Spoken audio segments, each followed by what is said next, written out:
The first book of Samuel, otherwise called the first book of the Kings. Chapter 1. Now there was a certain man of Ramathaim Zophim, of Mount Ephraim, and his name was Elkanah, the son of Jeroham, the son of Elihu, the son of Tohu, the son of Zuph, an Ephrathite. And he had 2 wives. The name of the one was Hannah, and the name of the other Peninnah. And Peninnah had children, but Hannah had no children. And this man went up out of his city yearly to worship and to sacrifice unto the Lord of hosts in Shiloh. And the 2 sons of Eli, Hophni and Phinehas, the priests of the Lord, were there. And when the time was that Elkanah offered, he gave to Peninnah his wife, and to all her sons and her daughters portions. But unto Hannah he gave a worthy portion, for he loved Hannah. But the Lord had shut up her womb. And her adversary also provoked her sore, for to make her fret, because the Lord had shut up her womb. And as he did so year by year, when she went up to the house of the Lord, so she provoked her. Therefore she wept and did not eat. Then said Elkanah her husband to her, Hannah, why weepest thou, and why eatest thou not, and why is thy heart grieved? Am not I better to thee than 10 sons? So Hannah rose up after they had eaten in Shiloh, and after they had drunk. Now Eli the priest sat upon a seat by a post of the temple of the Lord. And she was in bitterness of soul, and prayed unto the Lord, and wept sore. And she vowed a vow, and said, O Lord of hosts, if thou wilt indeed look on the affliction of thine handmaid, and remember me, and not forget thine handmaid, but wilt give unto thine handmaid a man-child, then I will give him unto the Lord all the days of his life, and there shall no razor come upon his head. And it came to pass, as she continued praying before the Lord, that Eli marked her mouth. Now Hannah she spake in her heart, only her lips moved, but her voice was not heard. Therefore Eli thought she had been drunken. And Eli said unto her, How long wilt thou be drunken? Put away thy wine from thee. And Hannah answered and said, No, my lord, I am a woman of a sorrowful spirit. I have drunk neither wine nor strong drink, but have poured out my soul before the Lord. Count not thine handmaid for a daughter of Belial, for out of the abundance of my complaint and grief have I spoken hitherto. Then Eli answered and said, Go in peace, and the God of Israel grant thee thy petition that thou hast asked of him. And she said, Let thine handmaid find grace in thy sight. So the woman went her way and did eat, and her countenance was no more sad. And they rose up in the morning early, and worshipped before the Lord, and returned, and came to their house to Ramah. And Elkanah knew Hannah his wife, and the Lord remembered her. Wherefore it came to pass, when the time was come about after Hannah had conceived, that she bare a son, and called his name Samuel, saying, Because I have asked him of the Lord. And the man Elkanah and all his house went up to offer unto the Lord the yearly sacrifice and his vow. But Hannah went not up, for she said unto her husband, I will not go up until the child be weaned, and then I will bring him, that he may appear before the Lord, and there abide forever. And Elkanah her husband said unto her, Do what seemeth thee good. Tarry until thou have weaned him, only the Lord establish his word. So the woman abode, and gave her son suck until she weaned him. And when she had weaned him, she took him up with her with 3 bullocks, and 1 ephah of flour, and a bottle of wine, and brought him unto the house of the Lord in Shiloh. And the child was young. And they slew a bullock, and brought the child to Eli. And she said, O my lord, as thy soul liveth, my lord, I am the woman that stood by thee here, praying unto the Lord. For this child I prayed, and the Lord hath given me my petition which I asked of him. Therefore also I have lent him to the Lord. As long as he liveth he shall be lent to the Lord. And he worshipped the Lord there. Chapter 2. And Hannah prayed and said, My heart rejoiceth in the Lord, mine horn is exalted in the Lord. My mouth is enlarged over mine enemies, because I rejoice in thy salvation. There is none holy as the Lord, for there is none beside thee. Neither is there any rock like our God. Talk no more so exceeding proudly, Let not arrogancy come out of your mouth, for the Lord is a God of knowledge, and by him actions are weighed. The bows of the mighty men are broken, and they that stumbled are girded with strength. They that were full have hired out themselves for bread, and they that were hungry ceased. So that the barren hath borne 7, and she that hath many children is waxed feeble. The Lord killeth and maketh alive. He bringeth down to the grave, and bringeth up. The Lord maketh poor, and maketh rich. He bringeth low, and lifteth up. He raiseth up the poor out of the dust, and lifteth up the beggar from the dunghill, to set them among princes, and to make them inherit the throne of glory. For the pillars of the earth are the Lord's, and he hath set the world upon them. He will keep the feet of his saints, and the wicked shall be silent in darkness, for by strength shall no man prevail. The adversaries of the Lord shall be broken to pieces. Out of heaven shall he thunder upon them. The Lord shall judge the ends of the earth, and he shall give strength unto his king, and exalt the horn of his anointed. And Elkanah went to Ramah to his house, and the child did minister unto the Lord before Eli the priest. Now the sons of Eli were sons of Belial. They knew not the Lord. And the priest's custom with the people was that when any man offered sacrifice, the priest's servant came while the flesh was in seething, with a flesh hook of 3 teeth in his hand, and he struck it into the pan or kettle or cauldron or pot. All that the flesh hook brought up the priest took for himself. So they did in Shiloh unto all the Israelites that came thither. Also, before they burnt the fat, the priest's servant came and said to the man that sacrificed, Give flesh to roast for the priest, for he will not have sodden flesh of thee, but raw. And if any man said unto him, Let them not fail to burn the fat presently, and then take as much as thy soul desireth, then he would answer him, Nay, but thou shalt give it me now, and if not, I will take it by force. Wherefore the sin of the young men was very great before the Lord, for men abhorred the offering of the Lord. But Samuel ministered before the Lord, being a child, girded with a linen ephod. Moreover his mother made him a little coat, and brought it to him from year to year, when she came up with her husband to offer the yearly sacrifice. And Eli blessed Elkanah and his wife, and said, The Lord give thee seed of this woman for the loan which is lent to the Lord. And they went unto their own home. And the Lord visited Hannah, so that she conceived, and bare 3 sons and 2 daughters. And the child Samuel grew before the Lord. Now Eli was very old, and heard all that his sons did unto all Israel, and how they lay with the women that assembled at the door of the tabernacle of the congregation. And he said unto them, Why do ye such things? For I hear of your evil dealings by all this people. Nay, my sons, for it is no good report that I hear. Ye make the Lord's people to transgress. If one man sin against another, the judge shall judge him. But if a man sin against the Lord, who shall entreat for him? Notwithstanding they hearkened not unto the voice of their father, because the Lord would slay them. And the child Samuel grew on, and was in favor both with the Lord and also with men. And there came a man of God unto Eli, and said unto him, Thus saith the Lord, Did I plainly appear unto the house of thy father, when they were in Egypt in Pharaoh's house? And did I choose him out of all the tribes of Israel to be my priest, to offer upon mine altar, to burn incense, to wear an ephod before me? And did I give unto the house of thy father all the offerings made by fire of the children of Israel? Wherefore kick ye at my sacrifice, and at mine offering, which I have commanded in my habitation, and honourest thy sons above me, to make yourselves fat with the chiefest of all the offerings of Israel my people? Wherefore the Lord God of Israel saith, I said indeed that thy house and the house of thy father should walk before me forever.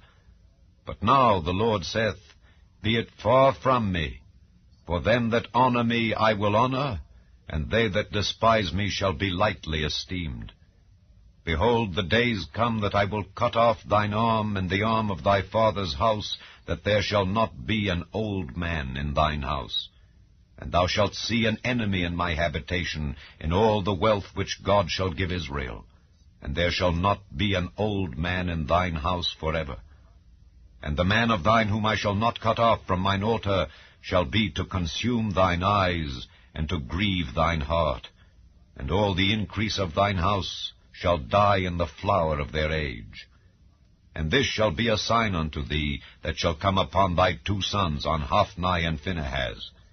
In one day they shall die, both of them. And I will raise me up a faithful priest, that shall do according to that which is in mine heart and in my mind.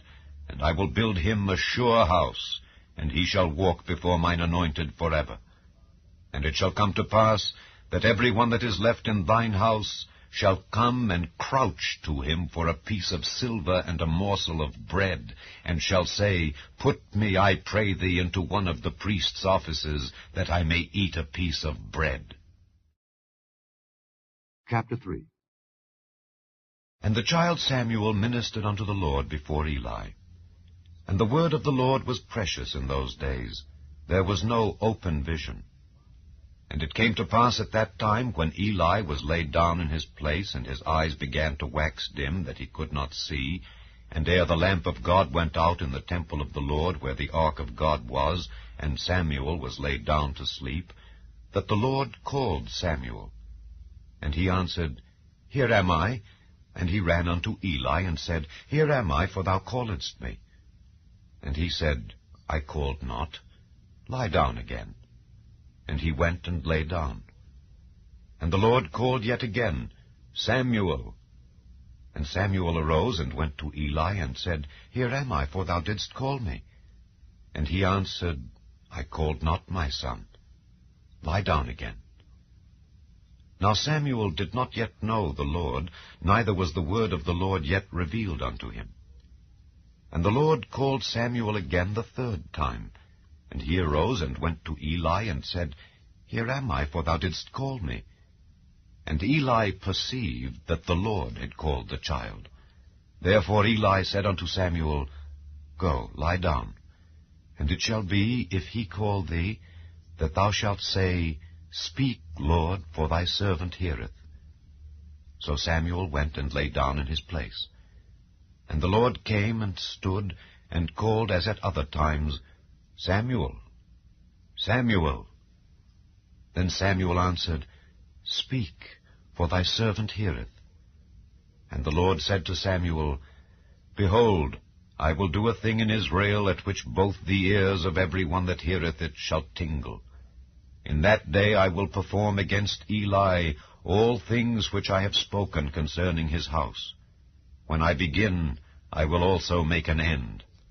For I have told him that I will judge his house forever for the iniquity which he knoweth, because his sons made themselves vile, and he restrained them not.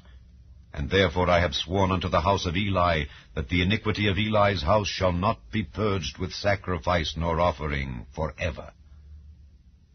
And Samuel lay until the morning, and opened the doors of the house of the Lord. And Samuel feared to show Eli the vision. Then Eli called Samuel, and said, Samuel, my son? And he answered, Here am I. And he said, What is the thing that the Lord hath said unto thee? I pray thee, hide it not from me. God do so to thee, and more also, if thou hide anything from me of all the things that he said unto thee. And Samuel told him every whit, and hid nothing from him. And he said, It is the Lord, let him do what seemeth him good. And Samuel grew, and the Lord was with him, and did let none of his words fall to the ground.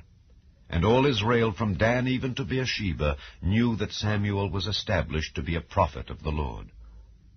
And the Lord appeared again in Shiloh, for the Lord revealed himself to Samuel in Shiloh by the word of the Lord. Chapter 4. And the word of Samuel came to all Israel. Now Israel went out against the Philistines to battle, and pitched beside Ebenezer, and the Philistines pitched in Aphek. And the Philistines put themselves in array against Israel. And when they joined battle, Israel was smitten before the Philistines. And they slew of the army in the field about 4,000 men. And when the people were come into the camp, the elders of Israel said, Wherefore hath the Lord smitten us today before the Philistines?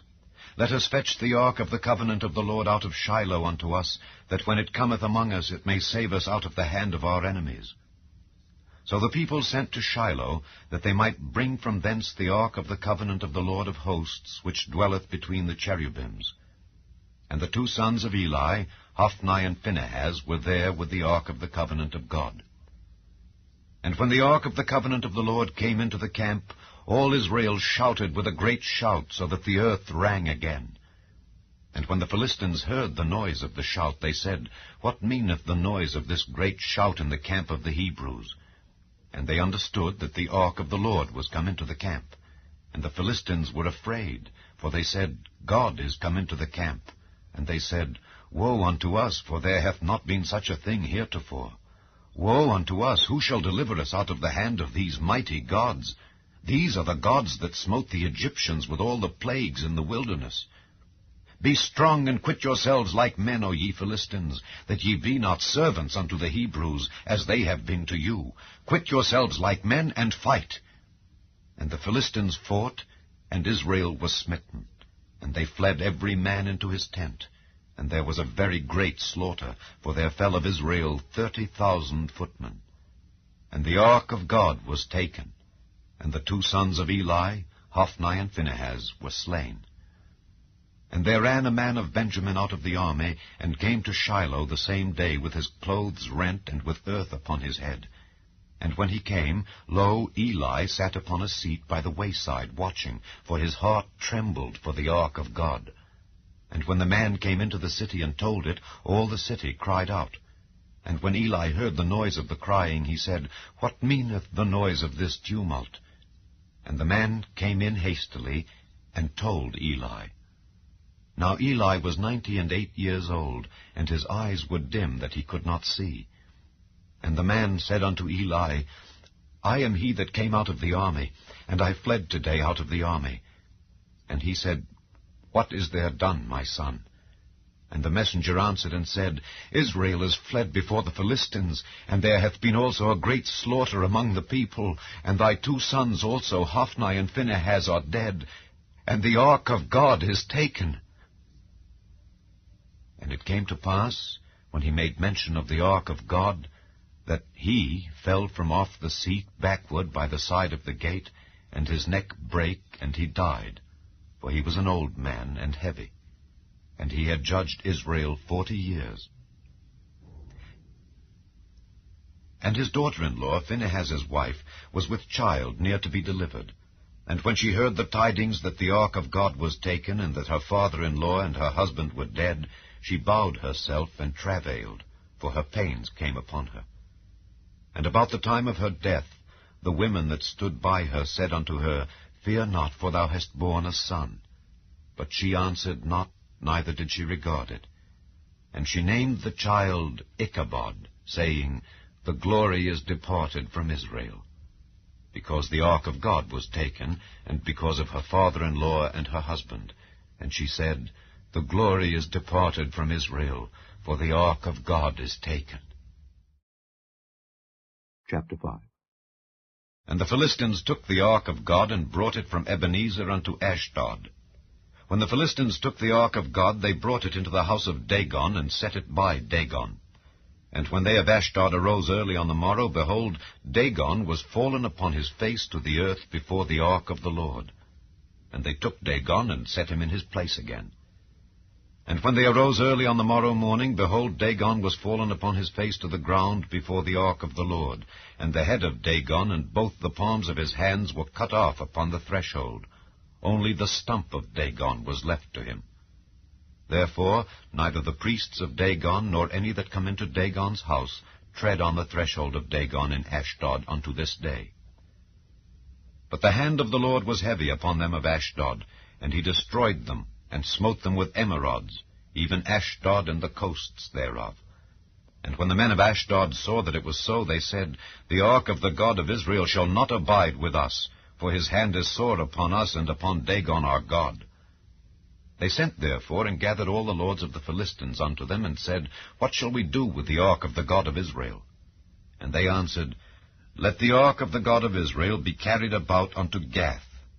And they carried the ark of the God of Israel about thither.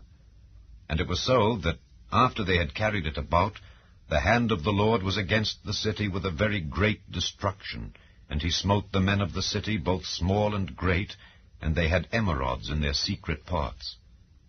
Therefore they sent the ark of God to Ekron. And it came to pass, as the ark of God came to Ekron, that the Ekronites cried out, saying, They have brought about the ark of the God of Israel to us, to slay us and our people. So they sent and gathered together all the lords of the Philistines, and said, Send away the ark of the God of Israel, and let it go again to his own place, that it slay us not and our people. For there was a deadly destruction throughout all the city. The hand of God was very heavy there. And the men that died not were smitten with the emerods, and the cry of the city went up to heaven. Chapter 6. And the ark of the Lord was in the country of the Philistines 7 months. And the Philistines called for the priests and the diviners, saying, What shall we do to the ark of the Lord? Tell us wherewith we shall send it to his place. And they said, If ye send away the ark of the God of Israel, send it not empty, but in any wise return him a trespass offering. Then ye shall be healed, and it shall be known to you why his hand is not removed from you. Then said they, What shall be the trespass offering which we shall return to him? They answered, 5 golden emerods, and 5 golden mice, according to the number of the lords of the Philistines. For one plague was on you all, and on your lords. Wherefore ye shall make images of your emerods, and images of your mice that mar the land, and ye shall give glory unto the God of Israel. Peradventure he will lighten his hand from off you, and from off your gods, and from off your land. Wherefore then do ye harden your hearts, as the Egyptians and Pharaoh hardened their hearts? When he had wrought wonderfully among them, did they not let the people go, and they departed? Now therefore make a new cart, and take 2 milch kine, on which there hath come no yoke, and tie the kine to the cart, and bring their calves home from them. And take the ark of the Lord, and lay it upon the cart, and put the jewels of gold, which ye return him for a trespass offering, in a coffer by the side thereof, and send it away, that it may go. And see, if it goeth up by the way of his own coast to Bethshemesh, then he hath done us this great evil. But if not, then we shall know that it is not his hand that smote us, it was a chance that happened to us. And the men did so, and took 2 milch kine, and tied them to the cart, and shut up their calves at home. And they laid the ark of the Lord upon the cart, and the coffer with the mice of gold, and the images of their emerods. And the kine took the straight way to the way of Bethshemesh, and went along the highway, lowing as they went, and turned not aside to the right hand or to the left. And the lords of the Philistines went after them unto the border of Bethshemesh. And they of Bethshemesh were reaping their wheat harvest in the valley. And they lifted up their eyes, and saw the ark, and rejoiced to see it. And the cart came into the field of Joshua, a Bethshemite, and stood there where there was a great stone. And they clave the wood of the cart, and offered the kine a burnt offering unto the Lord. And the Levites took down the ark of the Lord, and the coffer that was with it, wherein the jewels of gold were, and put them on the great stone. And the men of Bethshemesh offered burnt offerings, and sacrificed sacrifices the same day unto the Lord. And when the 5 lords of the Philistines had seen it, they returned to Ekron the same day. And these are the golden emerods which the Philistines returned for a trespass offering unto the Lord. For Ashdod 1, for Gaza 1, for Askelon 1, for Gath 1, for Ekron 1, and the golden mice, according to the number of all the cities of the Philistines belonging to the 5 lords, both of fenced cities and of country villages, even unto the great stone of Abel, whereon they set down the ark of the Lord, which stone remaineth unto this day in the field of Joshua the Bethshemite. And he smote the men of Bethshemesh, because they had looked into the ark of the Lord. Even he smote of the people 50,060 men. And the people lamented, because the Lord had smitten many of the people with a great slaughter. And the men of Bethshemesh said, Who is able to stand before this holy Lord God? And to whom shall he go up from us? And they sent messengers to the inhabitants of Kirjath-jearim, saying, The Philistines have brought again the ark of the Lord. Come ye down, and fetch it up to you. Chapter 7. And the men of Kirjath-jearim came, and fetched up the ark of the Lord, and brought it into the house of Abinadab in the hill, and sanctified Eleazar his son to keep the ark of the Lord. And it came to pass, while the ark abode in Kirjath-jearim, that the time was long, for it was 20 years. And all the house of Israel lamented after the Lord. And Samuel spake unto all the house of Israel, saying, If ye do return unto the Lord with all your hearts, then put away the strange gods and Ashtaroth from among you, and prepare your hearts unto the Lord, and serve him only, and he will deliver you out of the hand of the Philistines. Then the children of Israel did put away Baalim and Ashtaroth, and served the Lord only. And Samuel said, Gather all Israel to Mizpeh, and I will pray for you unto the Lord. And they gathered together to Mizpeh, and drew water, and poured it out before the Lord, and fasted on that day, and said there, We have sinned against the Lord. And Samuel judged the children of Israel in Mizpeh. And when the Philistines heard that the children of Israel were gathered together to Mizpeh, the lords of the Philistines went up against Israel. And when the children of Israel heard it, they were afraid of the Philistines. And the children of Israel said to Samuel, Cease not to cry unto the Lord our God for us, that he will save us out of the hand of the Philistines. And Samuel took a sucking lamb, and offered it for a burnt offering wholly unto the Lord. And Samuel cried unto the Lord for Israel, and the Lord heard him. And as Samuel was offering up the burnt offering, the Philistines drew near to battle against Israel. But the Lord thundered with a great thunder on that day upon the Philistines, and discomfited them, and they were smitten before Israel. And the men of Israel went out of Mizpeh, and pursued the Philistines, and smote them until they came unto Bethkar. Then Samuel took a stone, and set it between Mizpeh and Shen, and called the name of it Ebenezer, saying, Hitherto hath the Lord helped us. So the Philistines were subdued, and they came no more into the coast of Israel. And the hand of the Lord was against the Philistines all the days of Samuel. And the cities which the Philistines had taken from Israel were restored to Israel, from Ekron even unto Gath, and the coasts thereof did Israel deliver out of the hands of the Philistines. And there was peace between Israel and the Amorites. And Samuel judged Israel all the days of his life.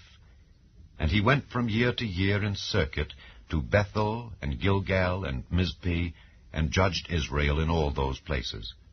And his return was to Ramah, for there was his house. And there he judged Israel, and there he built an altar unto the Lord. Chapter 8. And it came to pass, when Samuel was old, that he made his sons judges over Israel. Now the name of his firstborn was Joel, and the name of his second Abiah. They were judges in Beersheba. And his sons walked not in his ways, but turned aside after lucre, and took bribes, and perverted judgment. Then all the elders of Israel gathered themselves together, and came to Samuel unto Ramah, and said unto him, Behold, thou art old, and thy sons walk not in thy ways. Now make us a king to judge us like all the nations. But the thing displeased Samuel when they said, Give us a king to judge us. And Samuel prayed unto the Lord. And the Lord said unto Samuel, Hearken unto the voice of the people in all that they say unto thee. For they have not rejected thee, but they have rejected me, that I should not reign over them. According to all the works which they have done since the day that I brought them up out of Egypt, even unto this day, wherewith they have forsaken me and served other gods, so do they also unto thee. Now therefore hearken unto their voice. Howbeit, yet protest solemnly unto them, and show them the manner of the king that shall reign over them. And Samuel told all the words of the Lord unto the people that asked of him a king. And he said, This will be the manner of the king that shall reign over you. He will take your sons, and appoint them for himself, for his chariots, and to be his horsemen, and some shall run before his chariots. And he will appoint him captains over thousands, and captains over 50s, and will set them to ear his ground, and to reap his harvest, and to make his instruments of war, and instruments of his chariots. And he will take your daughters to be confectionaries, and to be cooks, and to be bakers. And he will take your fields, and your vineyards, and your olive yards, even the best of them, and give them to his servants. And he will take the 10th of your seed and of your vineyards, and give to his officers and to his servants.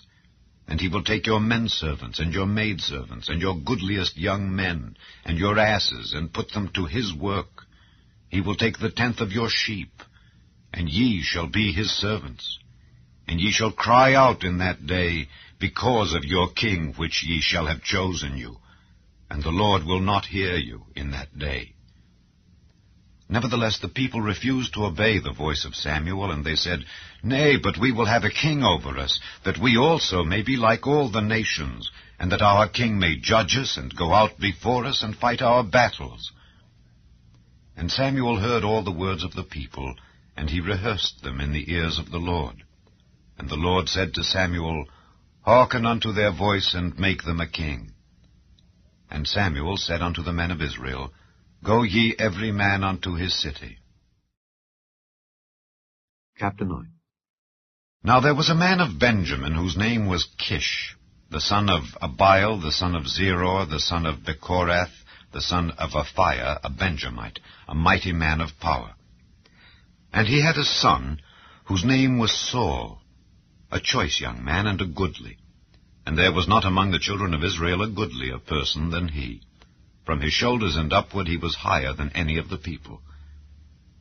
And the asses of Kish, Saul's father, were lost. And Kish said to Saul his son, Take now one of the servants with thee, and arise, go seek the asses. And he passed through Mount Ephraim, and passed through the land of Shalisha, but they found them not. Then they passed through the land of Shalem, and there they were not. And he passed through the land of the Benjamites, but they found them not. And when they were come to the land of Zuph, Saul said to his servant that was with him, Come and let us return, lest my father leave caring for the asses, and take thought for us. And he said unto him, Behold now, there is in this city a man of God, and he is an honorable man. All that he saith cometh surely to pass. Now let us go thither. Peradventure he can show us our way that we should go. Then said Saul to his servant, But behold, if we go, what shall we bring the man? For the bread is spent in our vessels, and there is not a present to bring to the man of God. What have we? And the servant answered Saul again, and said, Behold, I have here at hand the 4th part of a shekel of silver. That will I give to the man of God to tell us our way. Beforetime in Israel, when a man went to inquire of God, thus he spake, Come and let us go to the seer.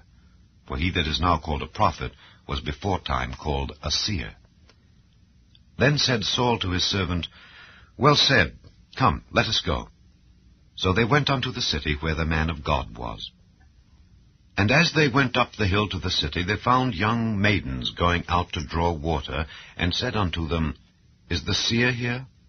And they answered them and said, He is. Behold, he is before you. Make haste now, for he came today to the city, for there is a sacrifice of the people today in the high place. As soon as ye be come into the city, ye shall straightway find him before he go up to the high place to eat. For the people will not eat until he come, because he doth bless the sacrifice, and afterwards they eat that be bidden. Now therefore get you up, for about this time ye shall find him. And they went up into the city. And when they were come into the city, behold, Samuel came out against them for to go up to the high place.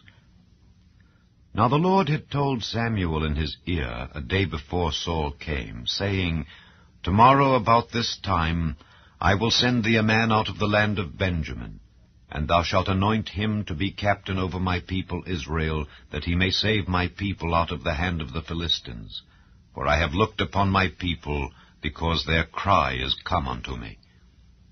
And when Samuel saw Saul, the Lord said unto him, Behold the man whom I spake to thee of, this same shall reign over my people. Then Saul drew near to Samuel in the gate, and said, Tell me, I pray thee, where the seer's house is. And Samuel answered Saul, and said, I am the seer. Go up before me unto the high place, for ye shall eat with me today, and tomorrow I will let thee go, and will tell thee all that is in thine heart. And as for thine asses that were lost 3 days ago, set not thy mind on them, for they are found. And on whom is all the desire of Israel? Is it not on thee, and on all thy father's house? And Saul answered and said, Am not I a Benjamite, of the smallest of the tribes of Israel, and my family the least of all the families of the tribe of Benjamin? Wherefore then speakest thou so to me? And Samuel took Saul and his servant, and brought them into the parlor, and made them sit in the chiefest place among them that were bidden, which were about 30 persons. And Samuel said unto the cook, Bring the portion which I gave thee, of which I said unto thee, Set it by thee. And the cook took up the shoulder, and that which was upon it, and set it before Saul. And Samuel said, Behold that which is left. Set it before thee, and eat. For unto this time hath it been kept for thee, since I said, I have invited the people. So Saul did eat with Samuel that day. And when they were come down from the high place into the city, Samuel communed with Saul upon the top of the house. And they arose early, and it came to pass about the spring of the day that Samuel called Saul to the top of the house, saying, Up, that I may send thee away. And Saul arose, and they went out both of them, he and Samuel, abroad. And as they were going down to the end of the city, Samuel said to Saul, Bid the servant pass on before us. And he passed on. But stand thou still a while, that I may show thee the word of God. Chapter 10. Then Samuel took a vial of oil, and poured it upon his head, and kissed him, and said, Is it not because the Lord hath anointed thee to be captain over his inheritance? When thou art departed from me today, then thou shalt find 2 men by Rachel's sepulchre in the border of Benjamin at Zelzah. And they will say unto thee, The asses which thou wentest to seek are found, and lo, thy father hath left the care of the asses, and sorroweth for you, saying, What shall I do for my son?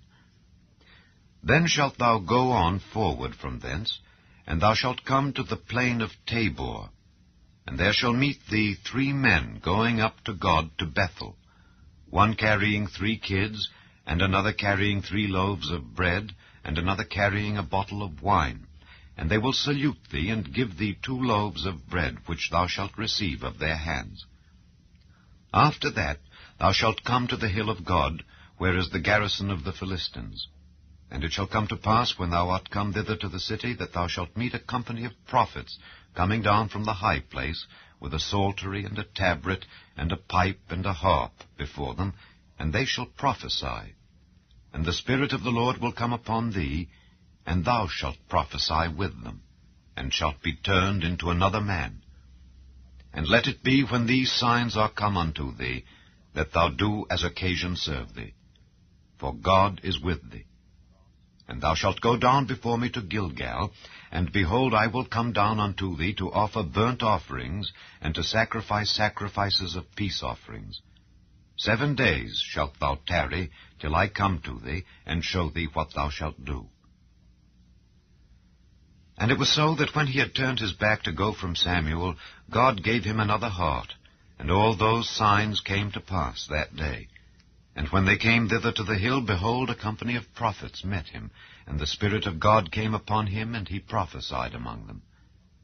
And it came to pass, when all that knew him before time saw that, behold, he prophesied among the prophets, then the people said one to another, What is this that is come unto the son of Kish? Is Saul also among the prophets? And one of the same place answered and said, But who is their father? Therefore it became a proverb, Is Saul also among the prophets? And when he had made an end of prophesying, he came to the high place. And Saul's uncle said unto him and to his servant, Whither went ye? And he said, To seek the asses. And when we saw that they were nowhere, we came to Samuel. And Saul's uncle said, Tell me, I pray thee, what Samuel said unto you. And Saul said unto his uncle, He told us plainly that the asses were found. But of the matter of the kingdom whereof Samuel spake, he told him not. And Samuel called the people together unto the Lord to Mizpeh, and said unto the children of Israel, Thus saith the Lord God of Israel, I brought up Israel out of Egypt, and delivered you out of the hand of the Egyptians, and out of the hand of all kingdoms, and of them that oppressed you. And ye have this day rejected your God, who himself saved you out of all your adversities and your tribulations. And ye have said unto him, Nay, but set a king over us. Now therefore present yourselves before the Lord by your tribes and by your thousands. And when Samuel had caused all the tribes of Israel to come near, the tribe of Benjamin was taken. When he had caused the tribe of Benjamin to come near by their families, the family of Matri was taken, and Saul the son of Kish was taken. And when they sought him, he could not be found. Therefore they inquired of the Lord further, if the man should yet come thither. And the Lord answered, Behold, he hath hid himself among the stuff. And they ran and fetched him thence. And when he stood among the people, he was higher than any of the people from his shoulders and upward. And Samuel said to all the people, See ye him whom the Lord hath chosen, that there is none like him among all the people? And all the people shouted and said, God save the king. Then Samuel told the people the manner of the kingdom, and wrote it in a book, and laid it up before the Lord. And Samuel sent all the people away, every man to his house. And Saul also went home to Gibeah, and there went with him a band of men whose hearts God had touched. But the children of Belial said, How shall this man save us? And they despised him, and brought him no presents. But he held his peace. Chapter 11. Then Nahash the Ammonite came up, and encamped against Jabesh-Gilead. And all the men of Jabesh said unto Nahash, Make a covenant with us, and we will serve thee. And Nahash the Ammonite answered them, On this condition will I make a covenant with you, that I may thrust out all your right eyes, and lay it for a reproach upon all Israel. And the elders of Jabesh said unto him, Give us 7 days' respite, that we may send messengers unto all the coasts of Israel. And then, if there be no man to save us, we will come out to thee. Then came the messengers to Gibeah of Saul, and told the tidings in the ears of the people. And all the people lifted up their voices and wept. And behold, Saul came after the herd out of the field. And Saul said, What aileth the people that they weep? And they told him the tidings of the men of Jabesh. And the Spirit of God came upon Saul when he heard those tidings, and his anger was kindled greatly. And he took a yoke of oxen, and hewed them in pieces, and sent them throughout all the coasts of Israel by the hands of messengers, saying, Whosoever cometh not forth after Saul and after Samuel, so shall it be done unto his oxen. And the fear of the Lord fell on the people, and they came out with one consent. And when he numbered them in Bezek, the children of Israel were 300,000, and the men of Judah 30,000. And they said unto the messengers that came, Thus shall ye say unto the men of Jabesh-Gilead, Tomorrow, by that time the sun be hot, ye shall have help. And the messengers came and showed it to the men of Jabesh, and they were glad. Therefore the men of Jabesh said, Tomorrow we will come out unto you, and ye shall do with us all that seemeth good unto you. And it was so on the morrow, that Saul put the people in 3 companies, and they came into the midst of the host in the morning watch, and slew the Ammonites until the heat of the day. And it came to pass that they which remained were scattered, so that 2 of them were not left together. And the people said unto Samuel, Who is he that said, Shall Saul reign over us? Bring the men, that we may put them to death. And Saul said, There shall not a man be put to death this day, for today the Lord hath wrought salvation in Israel. Then said Samuel to the people, Come, and let us go to Gilgal, and renew the kingdom there. And all the people went to Gilgal, and there they made Saul king before the Lord in Gilgal. And there they sacrificed sacrifices of peace offerings before the Lord.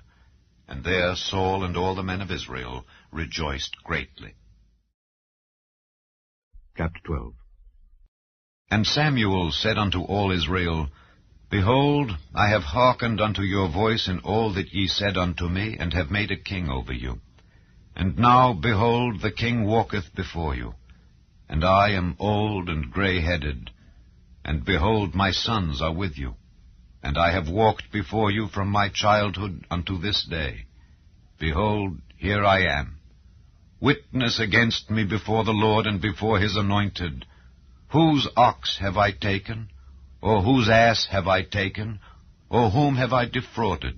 Whom have I oppressed? Or of whose hand have I received any bribe to blind mine eyes therewith? And I will restore it you. And they said, Thou hast not defrauded us, nor oppressed us, neither hast thou taken aught of any man's hand. And he said unto them, The Lord is witness against you, and his anointed is witness this day, that ye have not found aught in my hand. And they answered, He is witness. And Samuel said unto the people, It is the Lord that advanced Moses and Aaron, and that brought your fathers up out of the land of Egypt. Now therefore stand still, that I may reason with you before the Lord of all the righteous acts of the Lord which he did to you and to your fathers. When Jacob was come into Egypt, and your fathers cried unto the Lord, then the Lord sent Moses and Aaron, which brought forth your fathers out of Egypt, and made them dwell in this place. And when they forgat the Lord their God, he sold them into the hand of Sisera, captain of the host of Hazor, and into the hand of the Philistines, and into the hand of the king of Moab, and they fought against them. And they cried unto the Lord, and said, We have sinned, because we have forsaken the Lord, and have served Baalim and Ashtaroth. But now deliver us out of the hand of our enemies, and we will serve thee. And the Lord sent Jerubbaal, and Bedan, and Jephthah, and Samuel, and delivered you out of the hand of your enemies on every side, and ye dwelled safe. And when ye saw that Nahash, the king of the children of Ammon, came against you, ye said unto me, Nay, but a king shall reign over us, when the Lord your God was your king. Now therefore, behold the king whom ye have chosen, and whom ye have desired. And behold, the Lord hath set a king over you. If ye will fear the Lord, and serve him, and obey his voice, and not rebel against the commandment of the Lord, then shall both ye and also the king that reigneth over you continue following the Lord your God. But if ye will not obey the voice of the Lord, but rebel against the commandment of the Lord, then shall the hand of the Lord be against you, as it was against your fathers. Now therefore stand and see this great thing which the Lord will do before your eyes. Is it not wheat harvest today? I will call unto the Lord, and he shall send thunder and rain, that ye may perceive and see that your wickedness is great, which ye have done in the sight of the Lord in asking you a king. So Samuel called unto the Lord, and the Lord sent thunder and rain that day. And all the people greatly feared the Lord and Samuel. And all the people said unto Samuel, Pray for thy servants unto the Lord thy God, that we die not, for we have added unto all our sins this evil, to ask us a king. And Samuel said unto the people, Fear not, ye have done all this wickedness. Yet turn not aside from following the Lord, but serve the Lord with all your heart, and turn ye not aside. For then should ye go after vain things which cannot profit nor deliver, for they are vain. For the Lord will not forsake his people for his great name's sake, because it hath pleased the Lord to make you his people. Moreover, as for me, God forbid that I should sin against the Lord in ceasing to pray for you. But I will teach you the good and the right way. Only fear the Lord, and serve him in truth with all your heart. For consider how great things he hath done for you. But if ye shall still do wickedly, ye shall be consumed. both ye and your king. Chapter 13. Saul reigned 1 year, and when he had reigned 2 years over Israel, Saul chose him 3,000 men of Israel, whereof 2,000 were with Saul in Michmash and in Mount Bethel, and 1,000 were with Jonathan in Gibeah of Benjamin. And the rest of the people he sent every man to his tent. And Jonathan smote the garrison of the Philistines that was in Geba, and the Philistines heard of it. And Saul blew the trumpet throughout all the land, saying, Let the Hebrews hear. And all Israel heard say that Saul had smitten a garrison of the Philistines, and that Israel also was had in abomination with the Philistines. And the people were called together after Saul to Gilgal. And the Philistines gathered themselves together to fight with Israel, 30,000 chariots, and 6,000 horsemen, and people as the sand which is on the seashore in multitude. And they came up and pitched in Michmash, eastward from Bethaven. When the men of Israel saw that they were in a strait, for the people were distressed, then the people did hide themselves in caves, and in thickets, and in rocks, and in high places, and in pits. And some of the Hebrews went over Jordan to the land of Gad and Gilead. As for Saul, he was yet in Gilgal, and all the people followed him trembling. And he tarried 7 days, according to the set time that Samuel had appointed. But Samuel came not to Gilgal, and the people were scattered from him. And Saul said, Bring hither a burnt offering to me, and peace offerings. And he offered the burnt offering. And it came to pass, that as soon as he had made an end of offering the burnt offering, behold, Samuel came. And Saul went out to meet him, that he might salute him. And Samuel said, What hast thou done? And Saul said, Because I saw that the people were scattered from me, and that thou camest not within the days appointed, and that the Philistines gathered themselves together at Michmash, therefore said I, The Philistines will come down now upon me to Gilgal, and I have not made supplication unto the Lord. I forced myself, therefore, and offered a burnt offering. And Samuel said to Saul, Thou hast done foolishly. Thou hast not kept the commandment of the Lord thy God, which he commanded thee. For now would the Lord have established thy kingdom upon Israel forever. But now thy kingdom shall not continue. The Lord hath sought him a man after his own heart, and the Lord hath commanded him to be captain over his people, because thou hast not kept that which the Lord commanded thee. And Samuel arose and gat him up from Gilgal unto Gibeah of Benjamin. And Saul numbered the people that were present with him, about 600 men. And Saul and Jonathan his son, and the people that were present with them, abode in Gibeah of Benjamin. But the Philistines encamped in Michmash. And the spoilers came out of the camp of the Philistines in 3 companies. 1 company turned unto the way that leadeth to Ophrah, unto the land of Shual, and another company turned the way to Bethhoron, and another company turned to the way of the border that looketh to the valley of Zeboim toward the wilderness. Now there was no smith found throughout all the land of Israel, for the Philistines said, Lest the Hebrews make them swords or spears. But all the Israelites went down to the Philistines to sharpen every man his share, and his coulter, and his axe, and his mattock. Yet they had a file for the mattocks, and for the coulters, and for the forks, and for the axes, and to sharpen the goads. So it came to pass in the day of battle that there was neither sword nor spear found in the hand of any of the people that were with Saul and Jonathan, but with Saul and with Jonathan his son was there found. And the garrison of the Philistines went out to the passage of Michmash. Chapter 14. Now it came to pass upon a day that Jonathan the son of Saul said unto the young man that bare his armor, Come and let us go over to the Philistines' garrison that is on the other side. But he told not his father. And Saul tarried in the uttermost part of Gibeah under a pomegranate tree which is in Migron, and the people that were with him were about 600 men. And Ahiah the son of Ahitub, Ichabod's brother, the son of Phinehas, the son of Eli, the Lord's priest in Shiloh, wearing an ephod. And the people knew not that Jonathan was gone. And between the passages by which Jonathan sought to go over unto the Philistines' garrison, There was a sharp rock on the one side, and a sharp rock on the other side, and the name of the one was Boses, and the name of the other Seni. The forefront of the one was situate northward, over against Michmash, and the other southward, over against Gibeah. And Jonathan said to the young man that bare his armor, Come, and let us go over unto the garrison of these uncircumcised. It may be that the Lord will work for us, for there is no restraint to the Lord to save by many or by few. And his armor-bearer said unto him, Do all that is in thine heart. Turn thee. Behold, I am with thee according to thy heart.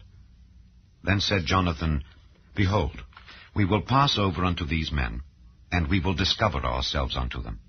If they say thus unto us, Tarry until we come to you, then we will stand still in our place, and will not go up unto them. But if they say thus, Come up unto us, then we will go up, for the Lord hath delivered them into our hand, and this shall be a sign unto us. And both of them discovered themselves unto the garrison of the Philistines, and the Philistines said, Behold, the Hebrews come forth out of the holes where they had hid themselves. And the men of the garrison answered Jonathan and his armor-bearer, and said, Come up to us, and we will show you a thing. And Jonathan said unto his armor-bearer, Come up after me, for the Lord hath delivered them into the hand of Israel. And Jonathan climbed up upon his hands and upon his feet, and his armor-bearer after him. And they fell before Jonathan, and his armor-bearer slew after him. And that first slaughter which Jonathan and his armor-bearer made was about 20 men, within as it were an half acre of land, which a yoke of oxen might plough. And there was trembling in the host, in the field, and among all the people. The garrison and the spoilers, they also trembled, and the earth quaked. So it was a very great trembling. And the watchmen of Saul and Gibeah of Benjamin looked, and behold, the multitude melted away, and they went on beating down one another. Then said Saul unto the people that were with him, Number now, and see who is gone from us. And when they had numbered, behold, Jonathan and his armor-bearer were not there. And Saul said unto Ahiah, Bring hither the ark of God. For the ark of God was at that time with the children of Israel. And it came to pass, while Saul talked unto the priest, that the noise that was in the host of the Philistines went on and increased. And Saul said unto the priest, Withdraw thine hand. And Saul and all the people that were with him assembled themselves, and they came to the battle. And behold, every man's sword was against his fellow, and there was a very great discomfiture. Moreover, the Hebrews that were with the Philistines before that time, which went up with them into the camp from the country round about, even they also turned to be with the Israelites that were with Saul and Jonathan. Likewise all the men of Israel which had hid themselves in Mount Ephraim, when they heard that the Philistines fled, even they also followed hard after them in the battle.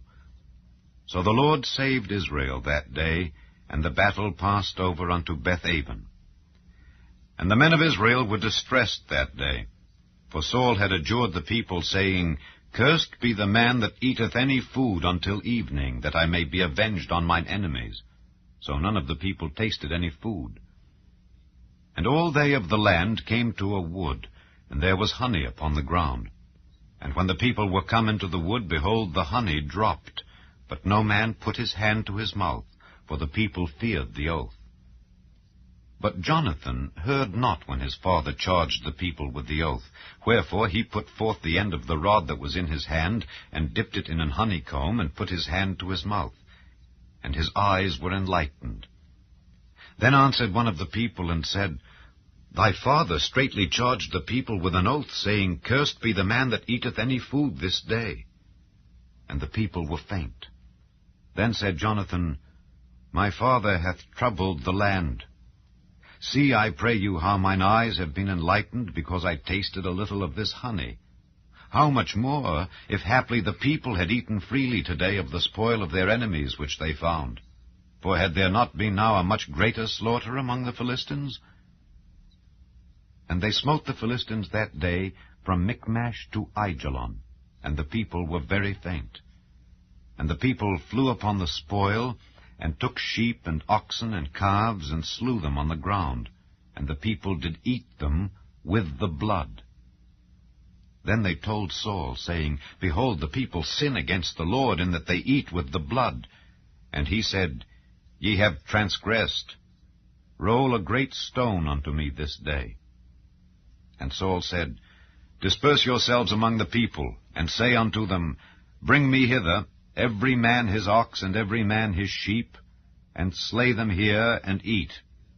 And sin not against the Lord in eating with the blood.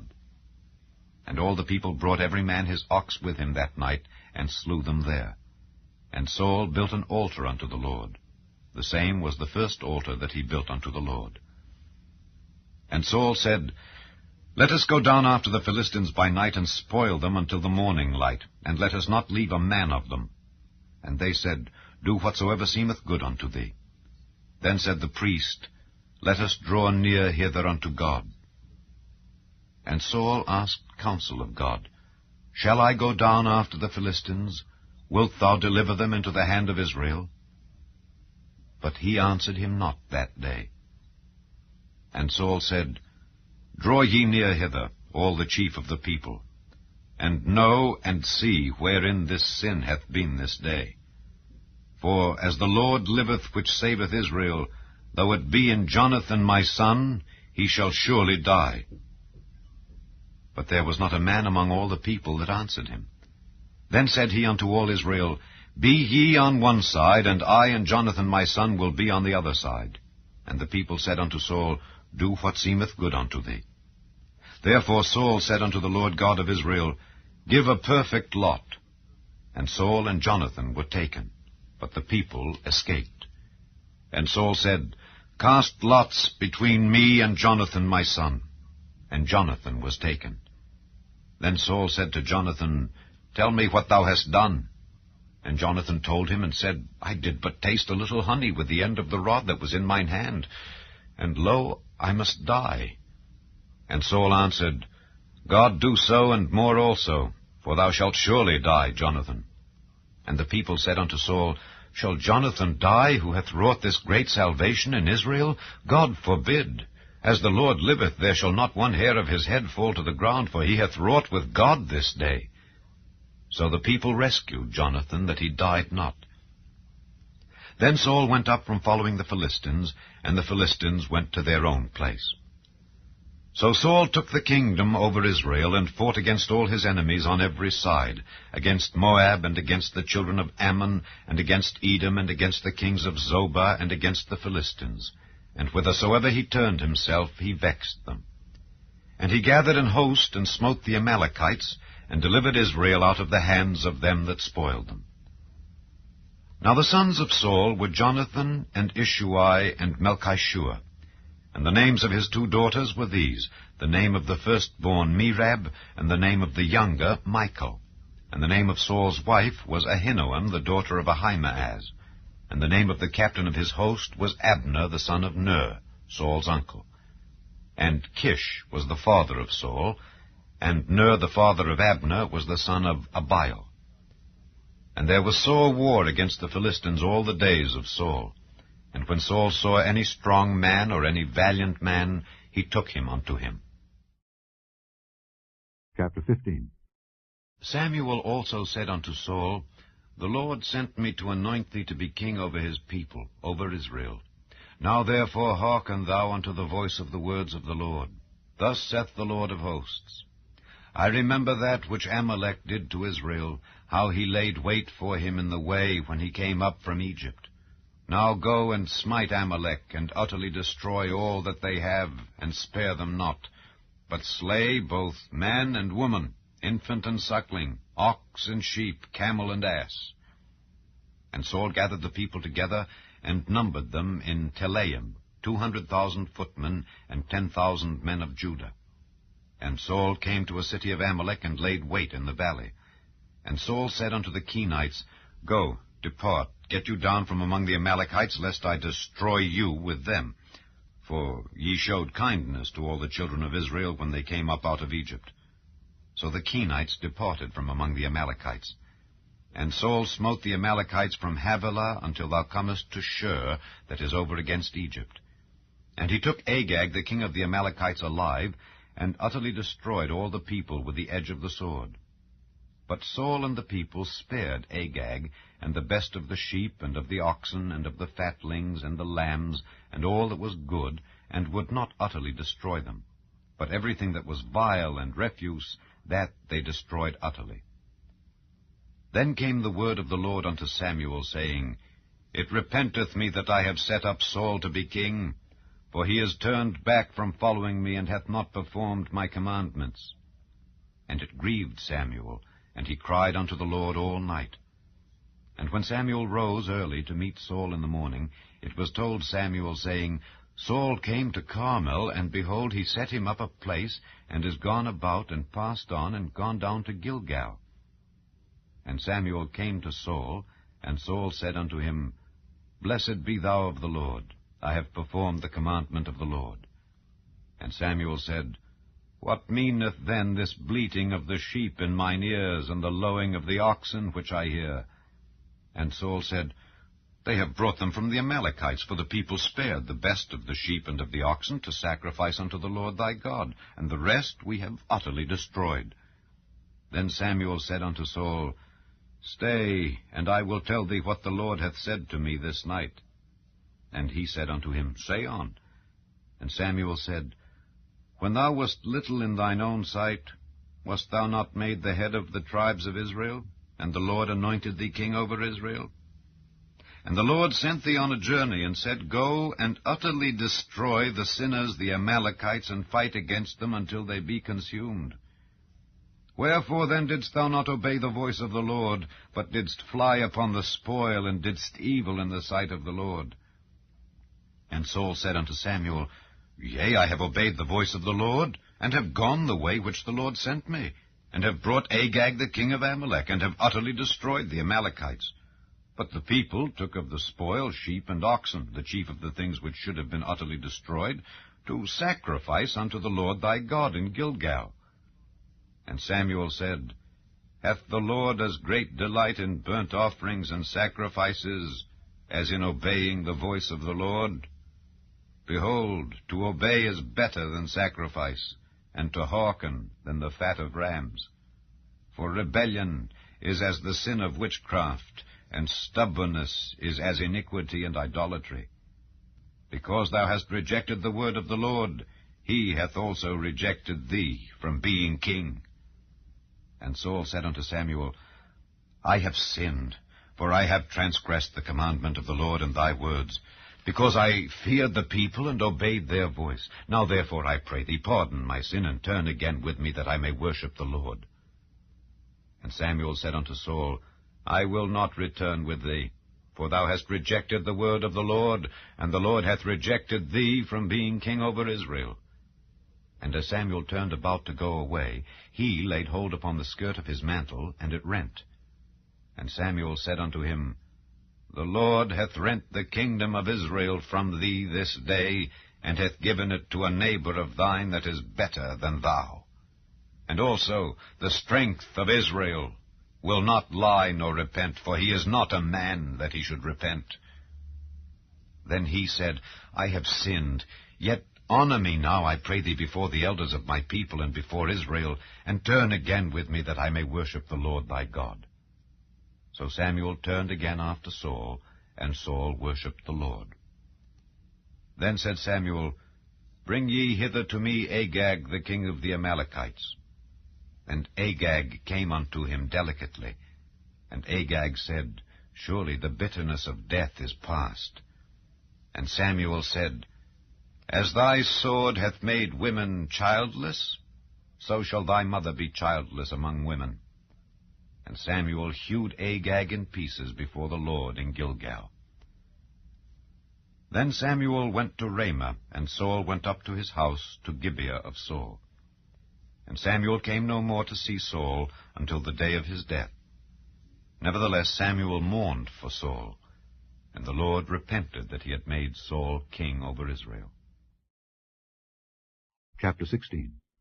And the Lord said unto Samuel, How long wilt thou mourn for Saul, seeing I have rejected him from reigning over Israel? Fill thine horn with oil, and go. I will send thee to Jesse the Bethlehemite, for I have provided me a king among his sons. And Samuel said, How can I go? If Saul hear it, he will kill me. And the Lord said, Take an heifer with thee, and say, I am come to sacrifice to the Lord. And call Jesse to the sacrifice, and I will show thee what thou shalt do. And thou shalt anoint unto me him whom I name unto thee. And Samuel did that which the Lord spake, and came to Bethlehem. And the elders of the town trembled at his coming, and said, Comest thou peaceably? And he said, Peaceably. I am come to sacrifice unto the Lord. Sanctify yourselves, and come with me to the sacrifice. And he sanctified Jesse and his sons, and called them to the sacrifice. And it came to pass, when they were come, that he looked on Eliab, and said, Surely the Lord's anointed is before him. But the Lord said unto Samuel, Look not on his countenance, or on the height of his stature, because I have refused him. For the Lord seeth not as man seeth, for man looketh on the outward appearance, but the Lord looketh on the heart. Then Jesse called Abinadab, and made him pass before Samuel. And he said, Neither hath the Lord chosen this. Then Jesse made Shammah to pass by, and he said, Neither hath the Lord chosen this. Again Jesse made 7 of his sons to pass before Samuel. And Samuel said unto Jesse, The Lord hath not chosen these. And Samuel said unto Jesse, Are here all thy children? And he said, There remaineth yet the youngest, and behold, he keepeth the sheep. And Samuel said unto Jesse, Send and fetch him, for we will not sit down till he come hither. And he sent and brought him in. Now he was ruddy, and withal of a beautiful countenance, and goodly to look to. And the Lord said, Arise, anoint him, for this is he. Then Samuel took the horn of oil, and anointed him in the midst of his brethren. And the Spirit of the Lord came upon David from that day forward. So Samuel rose up and went to Ramah. But the Spirit of the Lord departed from Saul, and an evil spirit from the Lord troubled him. And Saul's servants said unto him, Behold now, an evil spirit from God troubleth thee. Let our Lord now command thy servants, which are before thee, to seek out a man who is a cunning player on an harp. And it shall come to pass, when the evil spirit from God is upon thee, that he shall play with his hand, and thou shalt be well. And Saul said unto his servants, Provide me now a man that can play well, and bring him to me. Then answered one of the servants, and said, Behold, I have seen a son of Jesse the Bethlehemite, that is cunning in playing, and a mighty valiant man, and a man of war, and prudent in matters, and a comely person. And the Lord is with him. Wherefore Saul sent messengers unto Jesse, and said, Send me David thy son, which is with the sheep. And Jesse took an ass laden with bread, and a bottle of wine, and a kid, and sent them by David his son unto Saul. And David came to Saul, and stood before him. And he loved him greatly, and he became his armor-bearer. And Saul sent to Jesse, saying, Let David, I pray thee, stand before me, for he hath found favor in my sight. And it came to pass, when the evil spirit from God was upon Saul, that David took an harp, and played with his hand. So Saul was refreshed, and was well, and the evil spirit departed from him. Chapter 17. Now the Philistines gathered together their armies to battle, and were gathered together at Shochoh, which belongeth to Judah, and pitched between Shochoh and Azekah in Ephes-dammim.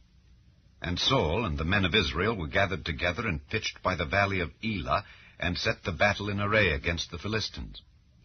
And the Philistines stood on a mountain on the one side, and Israel stood on a mountain on the other side, and there was a valley between them.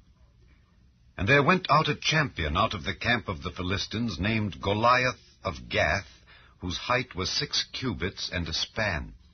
And he had an helmet of brass upon his head, and he was armed with a coat of mail, and the weight of the coat was 5,000 shekels of brass. And he had greaves of brass upon his legs, and a target of brass between his shoulders. And the staff of his spear was like a weaver's beam, and his spear's head weighed 600 shekels of iron. And one bearing a shield went before him. And he stood and cried unto the armies of Israel, and said unto them, Why are ye come out to set your battle in array? Am not I a Philistine, and ye servants to Saul? Choose you a man for you, and let him come down to me. If he be able to fight with me and to kill me, then will we be your servants. But if I prevail against him and kill him, then shall ye be our servants and serve us. And the Philistine said, I defy the armies of Israel this day. Give me a man that we may fight together. When Saul and all Israel heard those words of the Philistine, they were dismayed and greatly afraid. Now David was the son of that Ephrathite of Bethlehem, Judah, whose name was Jesse. And he had 8 sons, and the man went among men for an old man in the days of Saul. And the 3 eldest sons of Jesse went and followed Saul to the battle. And the names of his 3 sons that went to the battle were Eliab, the firstborn, and next unto him Abinadab, and the third Shammah. And David was the youngest. And the 3 eldest followed Saul. But David went and returned from Saul to feed his father's sheep at Bethlehem. And the Philistine drew near morning and evening, and presented himself 40 days. And Jesse said unto David his son, Take now for thy brethren an ephah of this parched corn, and these 10 loaves, and run to the camp to thy brethren, and carry these 10 cheeses unto the captain of their 1,000, and look how thy brethren fare, and take their pledge. Now Saul and they and all the men of Israel were in the valley of Elah, fighting with the Philistines. And David rose up early in the morning, and left the sheep with a keeper, and took and went as Jesse had commanded him. And he came to the trench as the host was going forth to the fight, and shouted for the battle. For Israel and the Philistines had put the battle in array, army against army. And David left his carriage in the hand of the keeper of the carriage, and ran into the army, and came and saluted his brethren. And as he talked with them, behold, there came up the champion, the Philistine of Gath, Goliath by name, out of the armies of the Philistines, and spake according to the same words. And David heard them. And all the men of Israel, when they saw the man, fled from him, and were sore afraid. And the men of Israel said, Have ye seen this man that is come up? Surely to defy Israel is he come up. And it shall be that the man who killeth him, the king will enrich him with great riches, and will give him his daughter, and make his father's house free in Israel. And David spake to the men that stood by him, saying, What shall be done to the man that killeth this Philistine, and taketh away the reproach from Israel? For who is this uncircumcised Philistine, that he should defy the armies of the living God? And the people answered him after this manner, saying, So shall it be done to the man that killeth him. And Eliab, his eldest brother, heard when he spake unto the men. And Eliab's anger was kindled against David, and he said, Why camest thou down hither? And with whom hast thou left those few sheep in the wilderness? I know thy pride and the naughtiness of thine heart, for thou art come down that thou mightest see the battle. And David said, What have I now done? Is there not a cause? And he turned from him toward another, and spake after the same manner. And the people answered him again after the former manner. And when the words were heard which David spake, they rehearsed them before Saul, and he sent for him. And David said to Saul, Let no man's heart fail because of him. Thy servant will go and fight with this Philistine. And Saul said to David, Thou art not able to go against this Philistine to fight with him, for thou art but a youth, and he a man of war from his youth.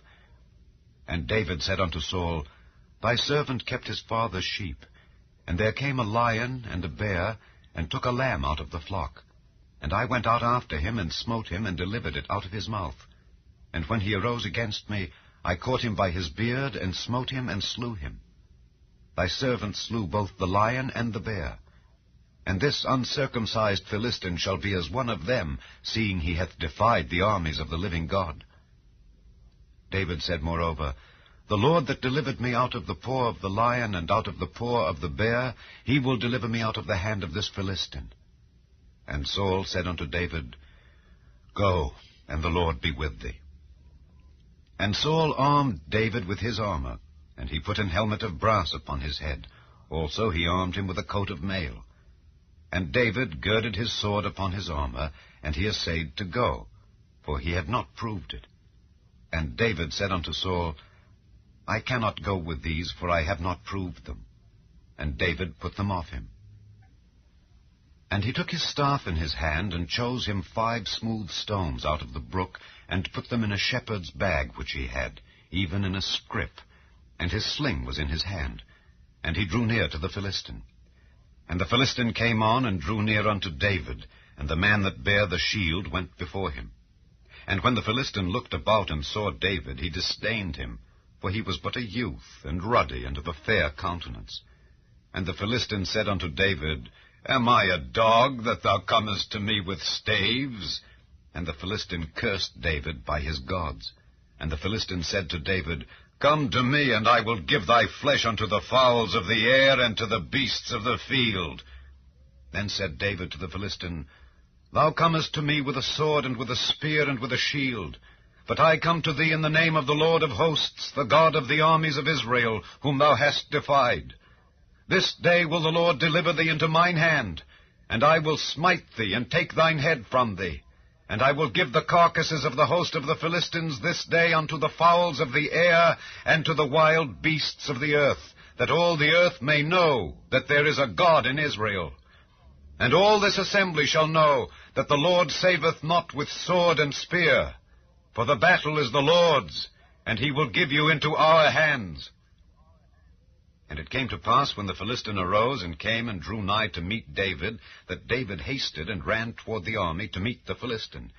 And David put his hand in his bag, and took thence a stone, and slang it, and smote the Philistine in his forehead, that the stone sunk into his forehead, and he fell upon his face to the earth. So David prevailed over the Philistine with a sling and with a stone, and smote the Philistine, and slew him. But there was no sword in the hand of David. Therefore David ran and stood upon the Philistine, and took his sword, and drew it out of the sheath thereof, and slew him, and cut off his head therewith. And when the Philistines saw their champion was dead, they fled. And the men of Israel and of Judah arose, and shouted, and pursued the Philistines, until thou come to the valley, and to the gates of Ekron. And the wounded of the Philistines fell down by the way to Shaaraim, even unto Gath, and unto Ekron. And the children of Israel returned from chasing after the Philistines, and they spoiled their tents. And David took the head of the Philistine, and brought it to Jerusalem. But he put his armor in his tent. And when Saul saw David go forth against the Philistine, he said unto Abner, the captain of the host, Abner, whose son is this youth? And Abner said, As thy soul liveth, O king, I cannot tell. And the king said, Inquire thou whose son the stripling is. And as David returned from the slaughter of the Philistine, Abner took him, and brought him before Saul with the head of the Philistine in his hand. And Saul said to him, Whose son art thou, thou young man? And David answered, I am the son of thy servant Jesse the Bethlehemite. Chapter 18. And it came to pass, when he had made an end of speaking unto Saul, that the soul of Jonathan was knit with the soul of David, and Jonathan loved him as his own soul. And Saul took him that day, and would let him go no more home to his father's house. Then Jonathan and David made a covenant, because he loved him as his own soul. And Jonathan stripped himself of the robe that was upon him, and gave it to David, and his garments, even to his sword, and to his bow, and to his girdle. And David went out whithersoever Saul sent him, and behaved himself wisely. And Saul set him over the men of war, and he was accepted in the sight of all the people, and also in the sight of Saul's servants. And it came to pass, as they came, when David was returned from the slaughter of the Philistine, that the women came out of all cities of Israel, singing and dancing, to meet King Saul with tabrets, with joy, and with instruments of music. And the women answered one another as they played, and said, Saul hath slain his thousands, and David his 10,000s. And Saul was very wroth, and the saying displeased him. And he said, They have ascribed unto David 10,000s, and to me they have ascribed but thousands. And what can he have more but the kingdom? And Saul eyed David from that day and forward. And it came to pass on the morrow that the evil spirit from God came upon Saul, and he prophesied in the midst of the house. And David played with his hand as at other times, and there was a javelin in Saul's hand. And Saul cast the javelin, for he said, I will smite David even to the wall with it.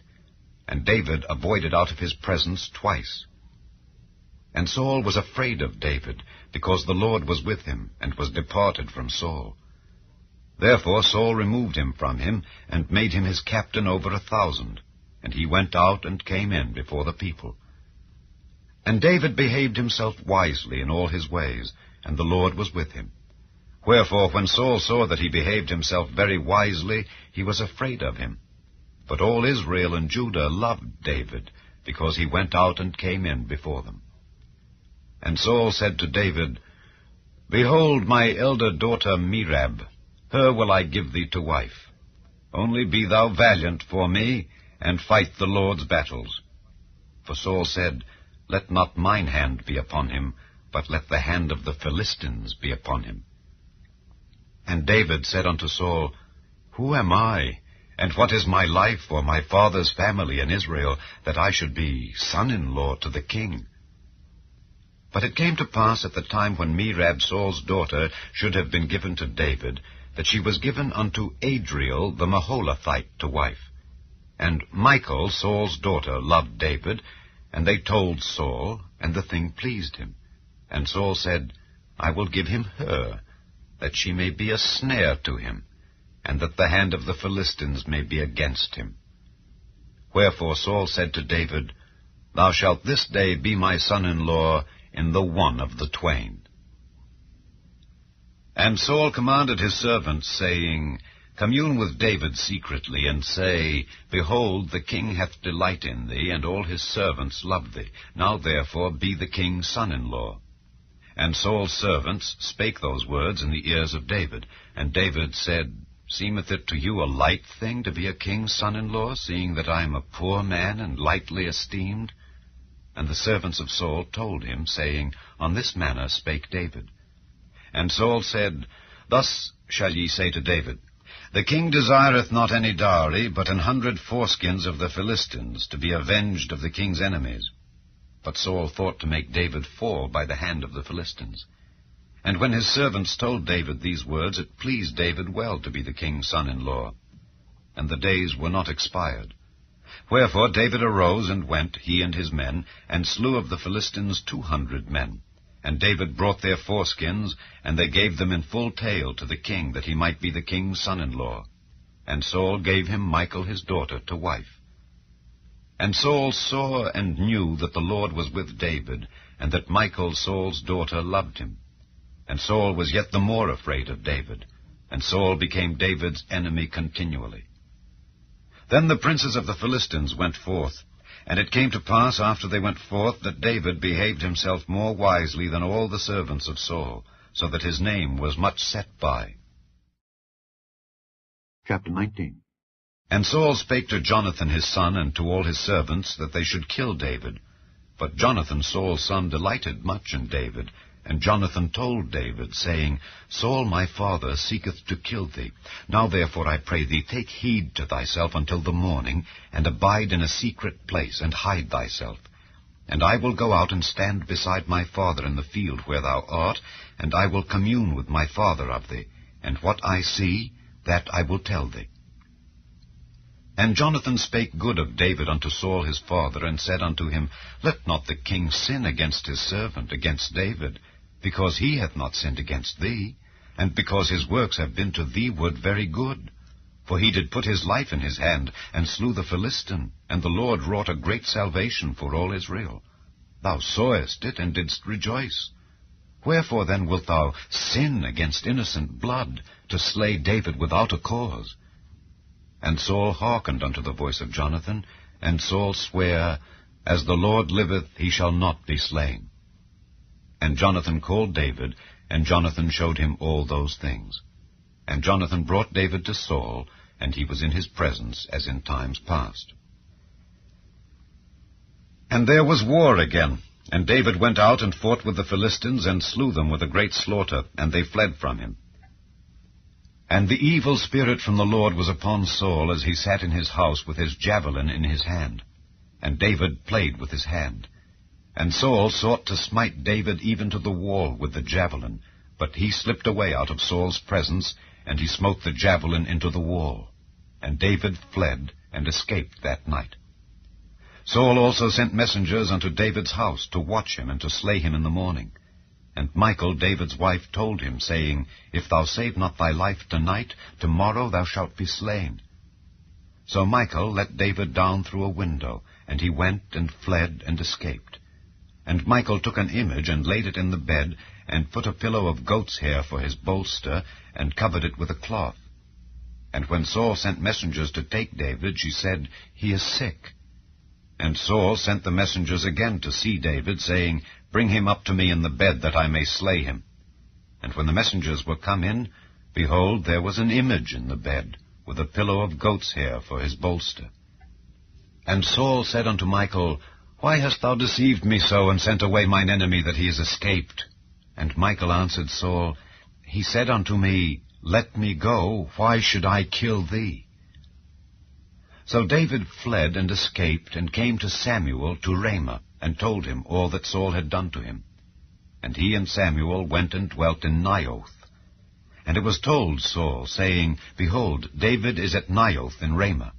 And Saul sent messengers to take David. And when they saw the company of the prophets prophesying, and Samuel standing as appointed over them, the Spirit of God was upon the messengers of Saul, and they also prophesied. And when it was told Saul, he sent other messengers, and they prophesied likewise. And Saul sent messengers again the third time, and they prophesied also.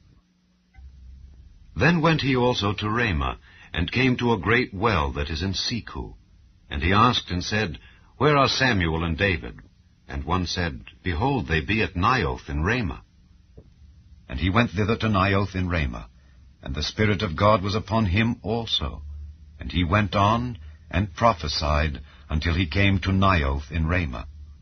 And he stripped off his clothes also, and prophesied before Samuel in like manner, and lay down naked all that day and all that night. Wherefore they say, Is Saul also among the prophets?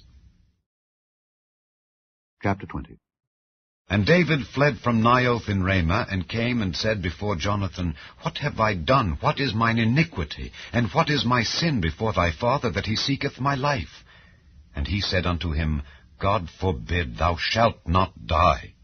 Behold, my father will do nothing, either great or small, but that he will show it me.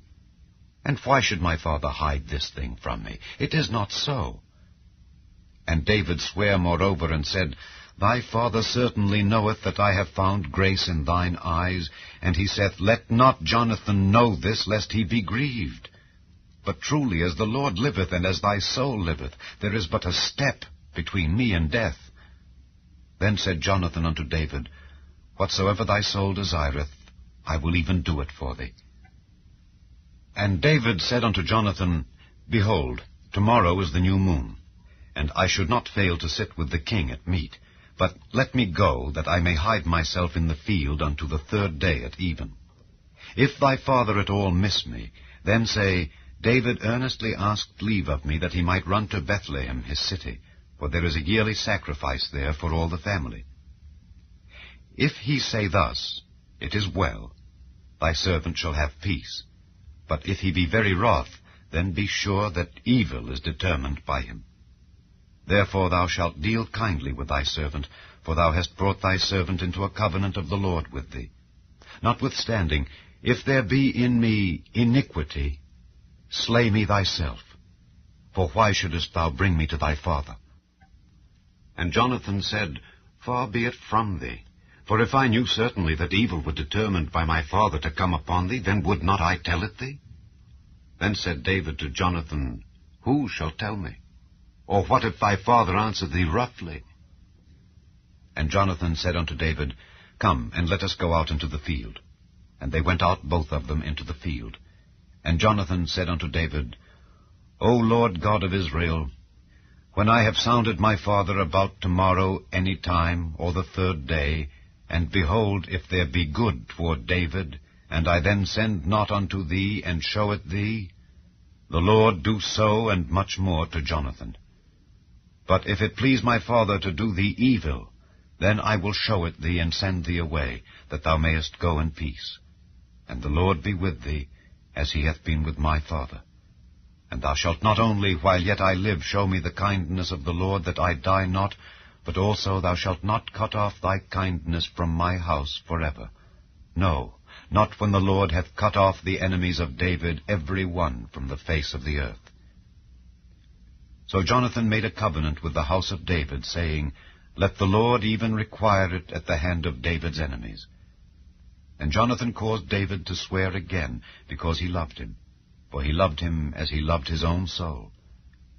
Then Jonathan said to David, Tomorrow is the new moon, and thou shalt be missed, because thy seat will be empty. And when thou hast stayed 3 days, then thou shalt go down quickly, and come to the place where thou didst hide thyself when the business was in hand, and shalt remain by the stone Ezel. And I will shoot 3 arrows on the side thereof, as though I shot at a mark.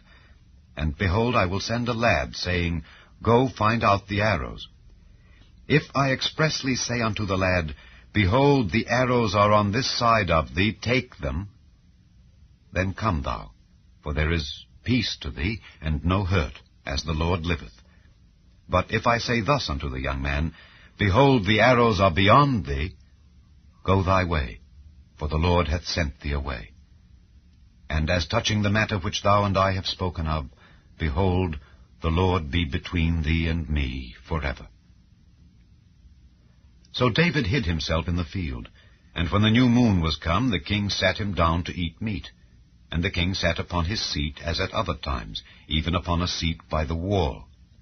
And Jonathan arose, and Abner sat by Saul's side, and David's place was empty. Nevertheless, Saul spake not anything that day, for he thought, Something hath befallen him. He is not clean. Surely he is not clean.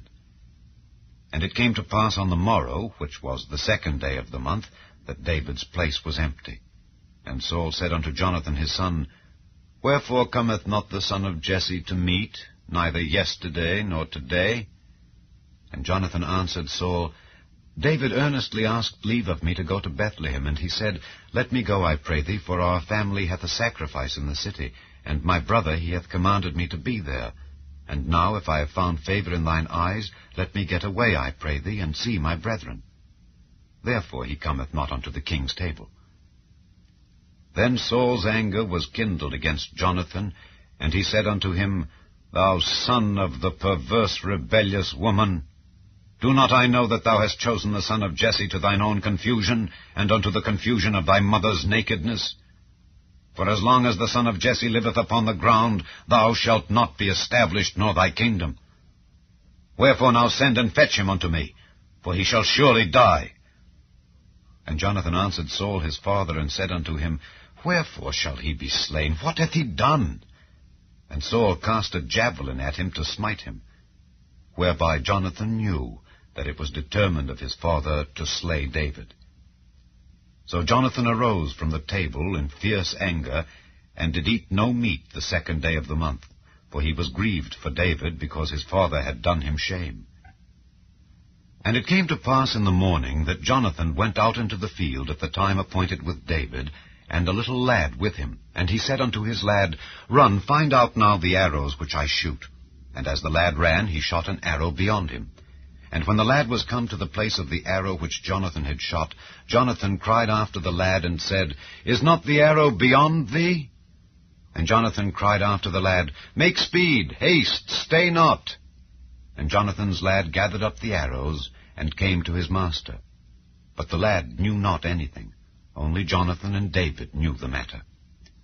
And Jonathan gave his artillery unto his lad, and said unto him, Go, carry them to the city. And as soon as the lad was gone, David arose out of a place toward the south, and fell on his face to the ground, and bowed himself 3 times. And they kissed one another, and wept one with another, until David exceeded.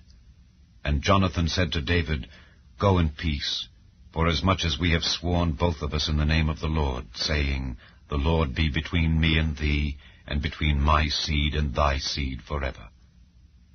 And he arose and departed, and Jonathan went into the city. Chapter 21. Then came David to Nob, to Ahimelech the priest.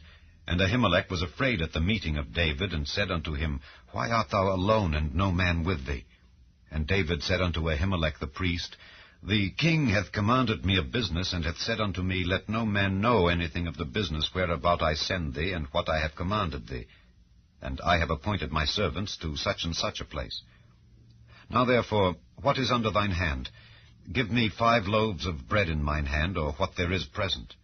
And the priest answered David, and said, There is no common bread under mine hand, but there is hallowed bread, if the young men have kept themselves at least from women. And David answered the priest, and said unto him, Of a truth women have been kept from us about these 3 days since I came out, and the vessels of the young men are holy, and the bread is in a manner common, yea, though it were sanctified this day in the vessel. So the priest gave him hallowed bread, for there was no bread there but the show bread, that was taken from before the Lord, to put hot bread in the day when it was taken away. Now a certain man of the servants of Saul was there that day, detained before the Lord, and his name was Doeg, an Edomite, the chiefest of the herdmen that belonged to Saul. And David said unto Ahimelech, And is there not here under thine hand spear or sword? For I have neither brought my sword nor my weapons with me, because the king's business required haste.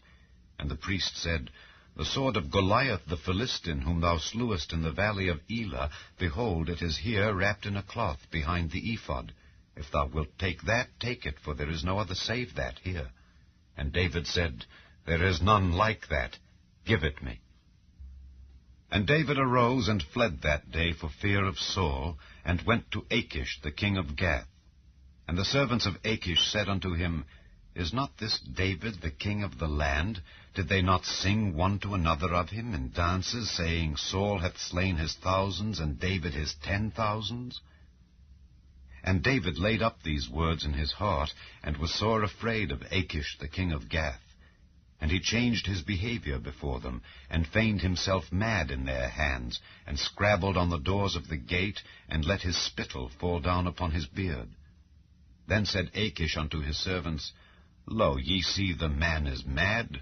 Wherefore then have ye brought him to me? Have I need of madmen, that ye have brought this fellow to play the madman in my presence? Shall this fellow come into my house? Chapter 22. David therefore departed thence, and escaped to the cave Adullam. And when his brethren and all his father's house heard it, they went down thither to him. And every one that was in distress, and every one that was in debt, and every one that was discontented, gathered themselves unto him. And he became a captain over them. And there were with him about 400 men. And David went thence to Mizpeh of Moab, and he said unto the king of Moab, Let my father and my mother, I pray thee, come forth and be with you, till I know what God will do for me. And he brought them before the king of Moab, and they dwelt with him all the while that David was in the hold. And the prophet Gad said unto David, Abide not in the hold, depart, and get thee into the land of Judah. Then David departed, and came into the forest of Hereth. When Saul heard that David was discovered, and the men that were with him, now Saul abode in Gibeah under a tree in Ramah, having his spear in his hand, and all his servants were standing about him. Then Saul said unto his servants that stood about him, Hear now, ye Benjamites, will the son of Jesse give every one of you fields and vineyards, and make you all captains of thousands and captains of hundreds, that all of you have conspired against me, and there is none that showeth me that my son hath made a league with the son of Jesse?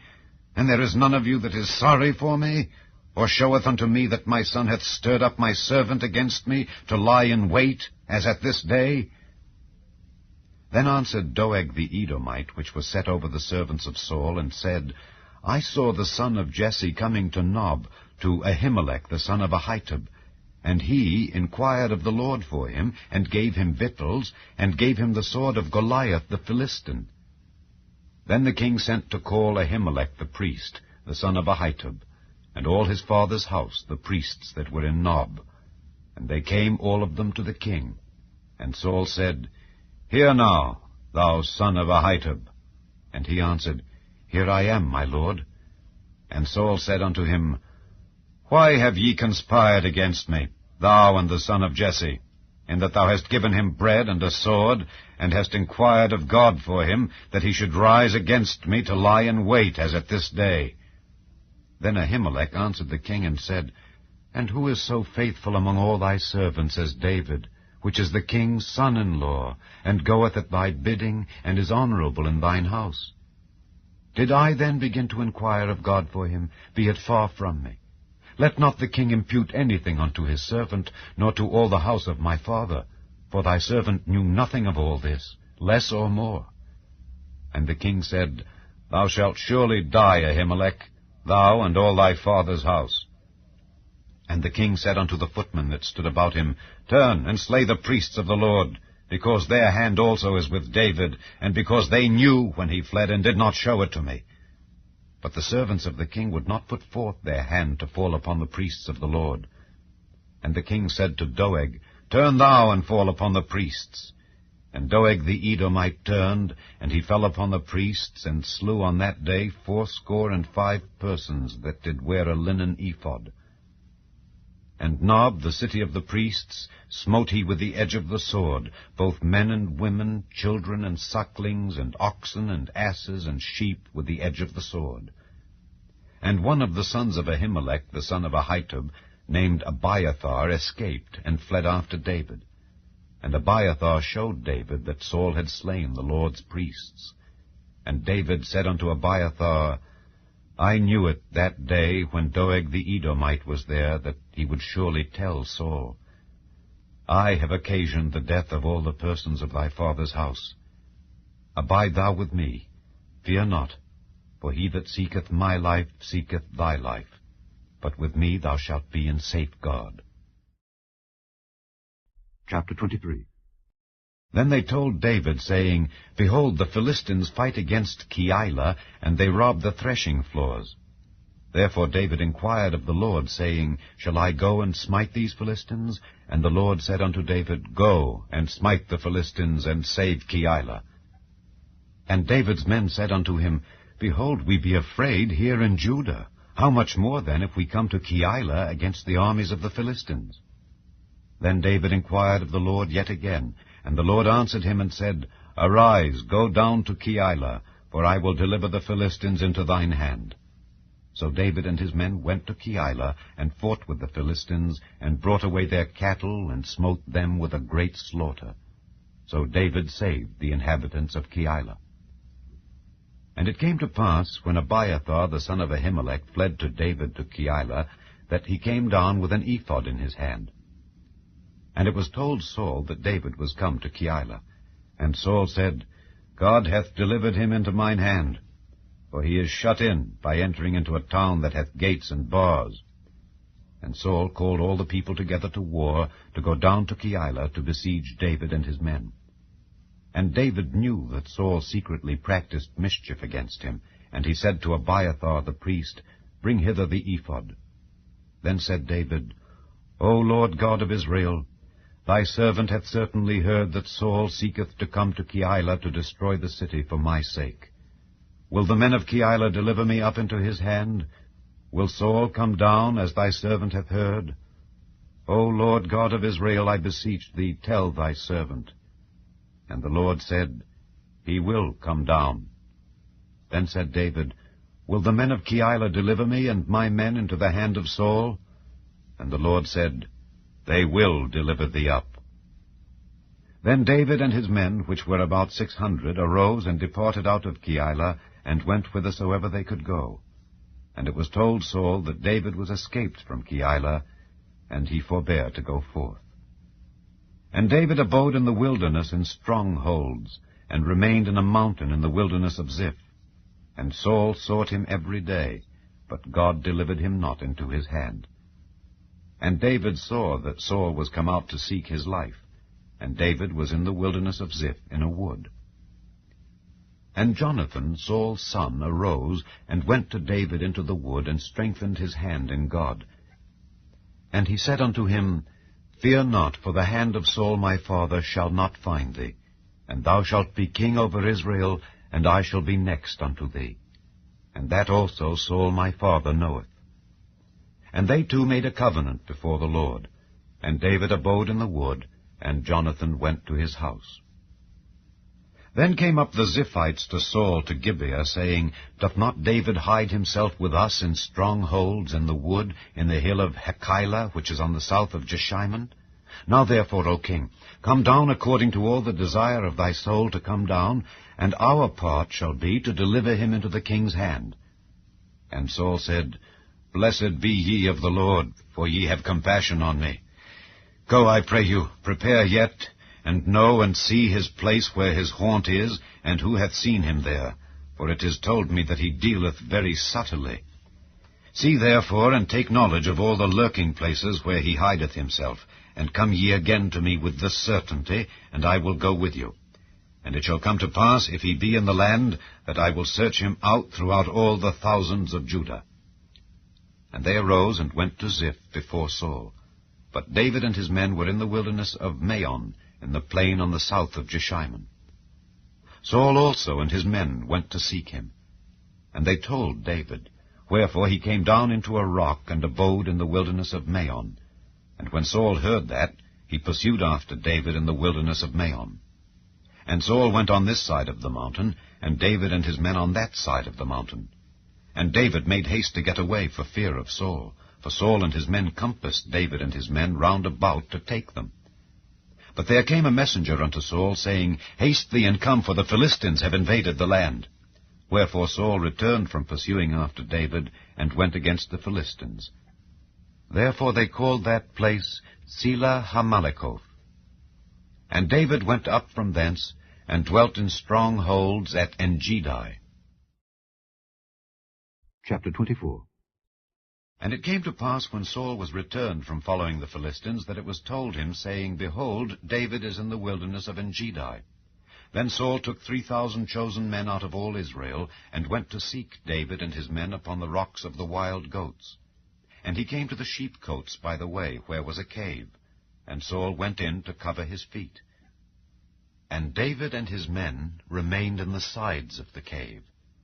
And the men of David said unto him, Behold, the day of which the Lord said unto thee, Behold, I will deliver thine enemy into thine hand, that thou mayest do to him as it shall seem good unto thee.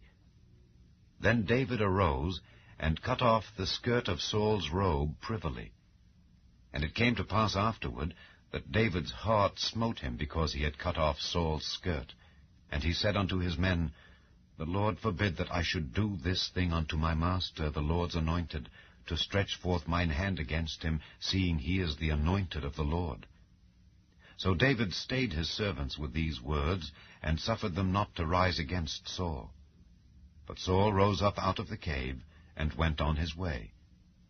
David also arose afterward, and went out of the cave, and cried after Saul, saying, My lord the king.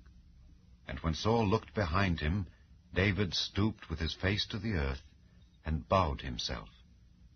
And David said to Saul, Wherefore hearest thou men's words, saying, Behold, David seeketh thy hurt? Behold, this day thine eyes have seen how that the Lord had delivered thee today into mine hand in the cave, and some bade me kill thee, but mine eye spared thee. And I said, I will not put forth mine hand against my Lord, for he is the Lord's anointed. Moreover, my father, see the skirt of thy robe in my hand, for in that I cut off the skirt of thy robe and killed thee not. Know thou and see that there is neither evil nor transgression in mine hand, and I have not sinned against thee. Yet thou huntest my soul to take it. The Lord judge between me and thee, and the Lord avenge me of thee. But mine hand shall not be upon thee. As saith the proverb of the ancients, Wickedness proceedeth from the wicked, but mine hand shall not be upon thee. After whom is the king of Israel come out? After whom dost thou pursue? After a dead dog, after a flea. The Lord therefore be judge, and judge between me and thee, and see, and plead my cause, and deliver me out of thine hand. And it came to pass, when David had made an end of speaking these words unto Saul, that Saul said, Is this thy voice, my son David? And Saul lifted up his voice and wept. And he said to David, Thou art more righteous than I, for thou hast rewarded me good, whereas I have rewarded thee evil. And thou hast showed this day how that thou hast dealt well with me, forasmuch as when the Lord had delivered me into thine hand, thou killedst me not. For if a man find his enemy, will he let him go well away? Wherefore the Lord reward thee good, for that thou hast done unto me this day. And now, behold, I know well that thou shalt surely be king, and that the kingdom of Israel shall be established in thine hand. Swear now therefore unto me by the Lord that thou wilt not cut off my seed after me, and that thou wilt not destroy my name out of my father's house. And David sware unto Saul, and Saul went home. But David and his men gat them up unto the hold. Chapter 25. And Samuel died, and all the Israelites were gathered together, and lamented him, and buried him in his house at Ramah. And David arose, and went down to the wilderness of Paran. And there was a man in Maon, whose possessions were in Carmel. And the man was very great, and he had 3,000 sheep and 1,000 goats, and he was shearing his sheep in Carmel. Now the name of the man was Nabal, and the name of his wife Abigail. And she was a woman of good understanding, and of a beautiful countenance. But the man was churlish and evil in his doings, and he was of the house of Caleb. And David heard in the wilderness that Nabal did shear his sheep. And David sent out 10 young men, and David said unto the young men, Get you up to Carmel, and go to Nabal, and greet him in my name, and thus shall ye say to him that liveth in prosperity, Peace be both to thee, and peace be to thine house, and peace be unto all that thou hast. And now I have heard that thou hast shearers. Now thy shepherds which were with us, we hurt them not, neither was there aught missing unto them, all the while they were in Carmel. Ask thy young men, and they will show thee. Wherefore let the young men find favor in thine eyes, for we come in a good day. Give, I pray thee, whatsoever cometh to thine hand unto thy servants, and to thy son David. And when David's young men came, they spake to Nabal according to all those words in the name of David, and ceased. And Nabal answered David's servants, and said, Who is David, and who is the son of Jesse? There be many servants nowadays that break away every man from his master. Shall I then take my bread and my water and my flesh that I have killed for my shearers, and give it unto men whom I know not whence they be? So David's young men turned their way, and went again, and came and told him all those sayings. And David said unto his men, Gird ye on every man his sword. And they girded on every man his sword, and David also girded on his sword. And there went up after David about 400 men, and 200 abode by the stuff. But one of the young men told Abigail, Nabal's wife, saying, Behold, David sent messengers out of the wilderness to salute our master, and he railed on them. But the men were very good unto us, and we were not hurt, neither missed we anything as long as we were conversant with them when we were in the fields. They were a wall unto us both by night and day, all the while we were with them keeping the sheep. Now therefore know and consider what thou wilt do, for evil is determined against our master and against all his household. For he is such a son of Belial that a man cannot speak to him. Then Abigail made haste, and took 200 loaves, and 2 bottles of wine, and 5 sheep ready dressed, and 5 measures of parched corn, and 100 clusters of raisins, and 200 cakes of figs, and laid them on asses. And she said unto her servants, Go on before me. Behold, I come after you. But she told not her husband Nabal. And it was so, as she rode on the ass, that she came down by the covert of the hill. And behold, David and his men came down against her, and she met them. Now David had said, Surely in vain have I kept all that this fellow hath in the wilderness, so that nothing was missed of all that pertained unto him. And he hath requited me evil for good. So and more also do God unto the enemies of David, if I leave of all that pertain to him by the morning light any that pisseth against the wall. And when Abigail saw David, she hasted and lighted off the ass, and fell before David on her face, and bowed herself to the ground, and fell at his feet, and said, Upon me, my lord, upon me let this iniquity be, and let thine handmaid, I pray thee, speak in thine audience, and hear the words of thine handmaid. Let not, my lord, I pray thee, regard this man of Belial, even Nabal. For as his name is, so is he. Nabal is his name, and folly is with him. But I, thine handmaid, saw not the young men of my lord whom thou didst send. Now therefore, my lord, as the Lord liveth, and as thy soul liveth, seeing the Lord hath withholden thee from coming to shed blood, and from avenging thyself with thine own hand, now let thine enemies, and they that seek evil to my lord, be as Nabal. And now this blessing which thine handmaid hath brought unto my lord, let it even be given unto the young men that follow my lord. I pray thee, forgive the trespass of thine handmaid, for the Lord will surely make my lord a sure house, because my lord fighteth the battles of the Lord, and evil hath not been found in thee all thy days. Yet a man is risen to pursue thee, and to seek thy soul. But the soul of my lord shall be bound in the bundle of life with the Lord thy God, and the souls of thine enemies, them shall he sling out, as out of the middle of a sling. And it shall come to pass, when the Lord shall have done to my lord according to all the good that he hath spoken concerning thee, and shall have appointed thee ruler over Israel, that this shall be no grief unto thee, nor offense of heart unto my lord, either that thou hast shed blood causeless, or that my lord hath avenged himself.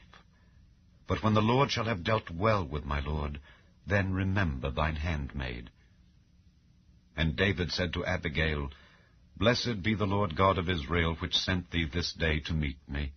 And blessed be thy advice, and blessed be thou, which hast kept me this day from coming to shed blood, and from avenging myself with mine own hand. For in very deed, as the Lord God of Israel liveth, which hath kept me back from hurting thee, except thou hadst hasted and come to meet me, surely there had not been left unto Nabal by the morning light any that pisseth against the wall. So David received of her hand that which she had brought him, and said unto her, Go up in peace to thine house. See, I have hearkened to thy voice, and have accepted thy person. And Abigail came to Nabal, and behold, he held a feast in his house, like the feast of a king. And Nabal's heart was merry within him, for he was very drunken. Wherefore she told him nothing, less or more, until the morning light. But it came to pass in the morning, when the wine was gone out of Nabal, and his wife had told him these things, that his heart died within him, and he became as a stone. And it came to pass about 10 days after, that the Lord smote Nabal, that he died. And when David heard that Nabal was dead, he said, Blessed be the Lord that hath pleaded the cause of my reproach from the hand of Nabal, and hath kept his servant from evil. For the Lord hath returned the wickedness of Nabal upon his own head.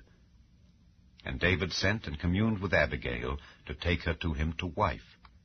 And when the servants of David were come to Abigail to Carmel, they spake unto her, saying, David sent us unto thee, to take thee to him to wife.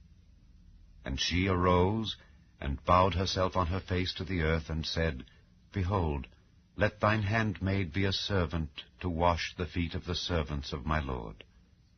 And Abigail hasted, and arose, and rode upon an ass with 5 damsels of hers that went after her. And she went after the messengers of David, and became his wife. David also took Ahinoam of Jezreel, and they were also both of them his wives. But Saul had given Michal his daughter, David's wife, to Phalti the son of Laish, which was of Galim. Chapter 26. And the Ziphites came unto Saul to Gibeah, saying, Doth not David hide himself in the hill of Hachilah, which is before Jeshimon? Then Saul arose and went down to the wilderness of Ziph, having 3,000 chosen men of Israel with him, to seek David in the wilderness of Ziph. And Saul pitched in the hill of Hachilah, which is before Jeshimon, by the way. But David abode in the wilderness, and he saw that Saul came after him into the wilderness. David therefore sent out spies, and understood that Saul was come in very deed.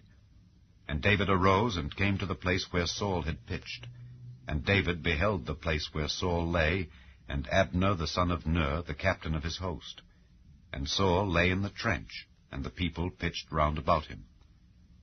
Then answered David and said to Ahimelech the Hittite, and to Abishai the son of Zeruiah, brother to Joab, saying, Who will go down with me to Saul to the camp? And Abishai said, I will go down with thee. So David and Abishai came to the people by night. And behold, Saul lay sleeping within the trench, and his spear stuck in the ground at his bolster. But Abner and the people lay round about him. Then said Abishai to David, God hath delivered thine enemy into thine hand this day.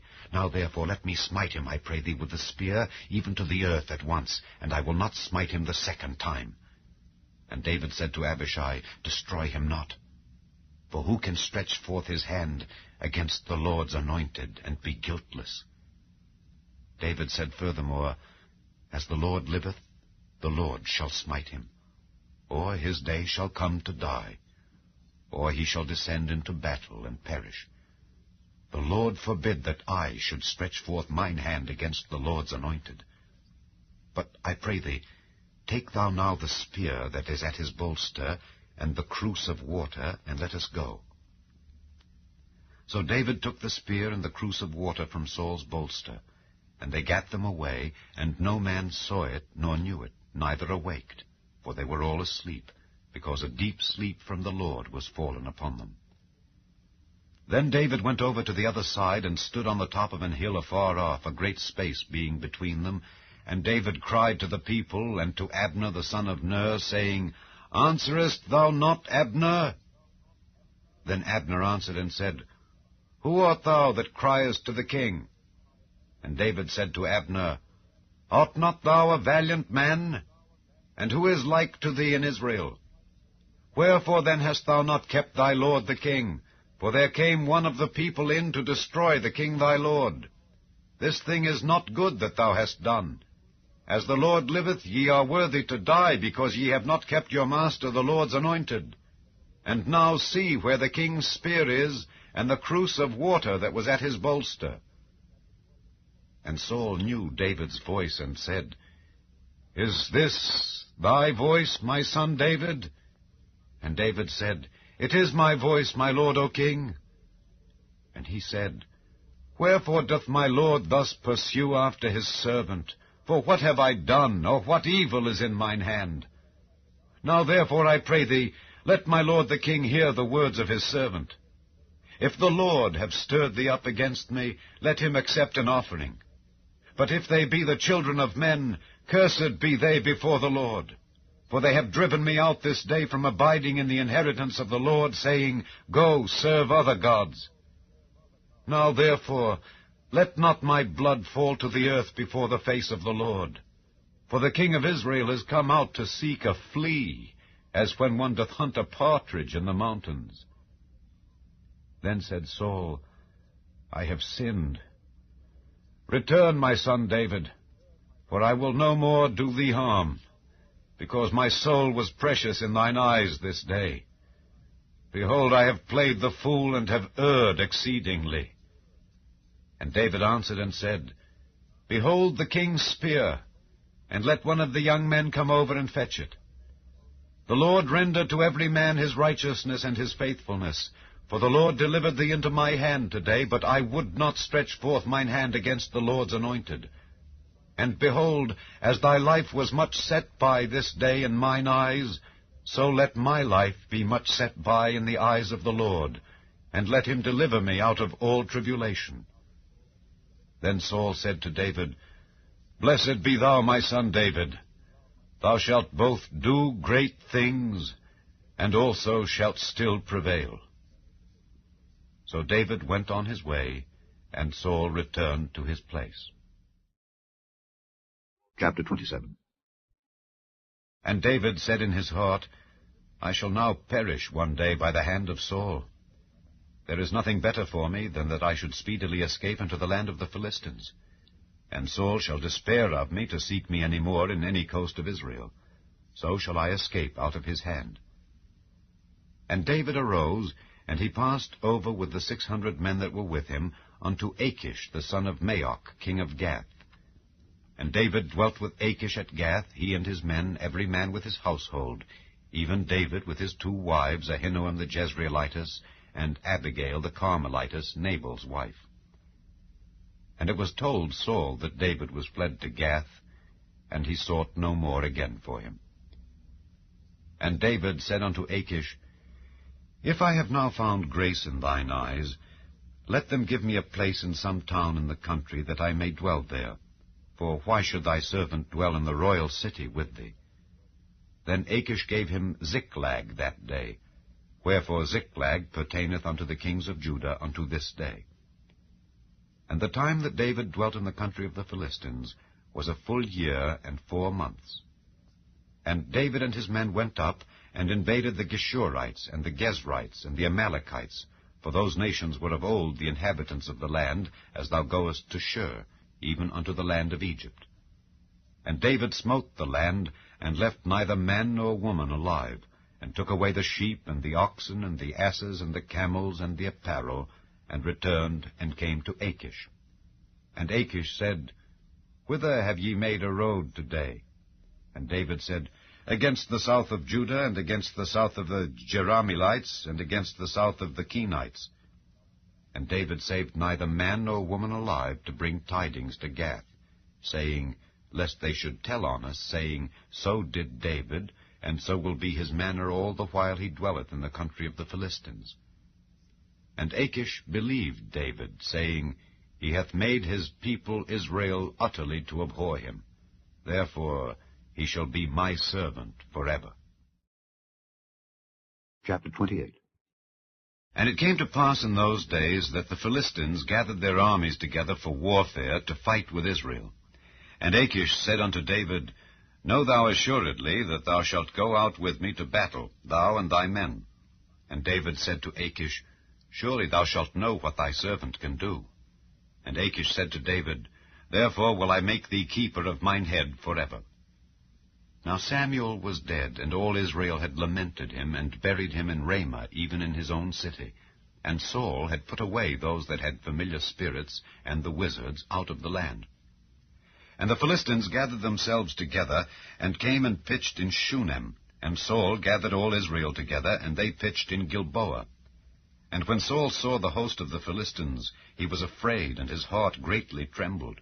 And when Saul inquired of the Lord answered him not, neither by dreams, nor by Urim, nor by prophets.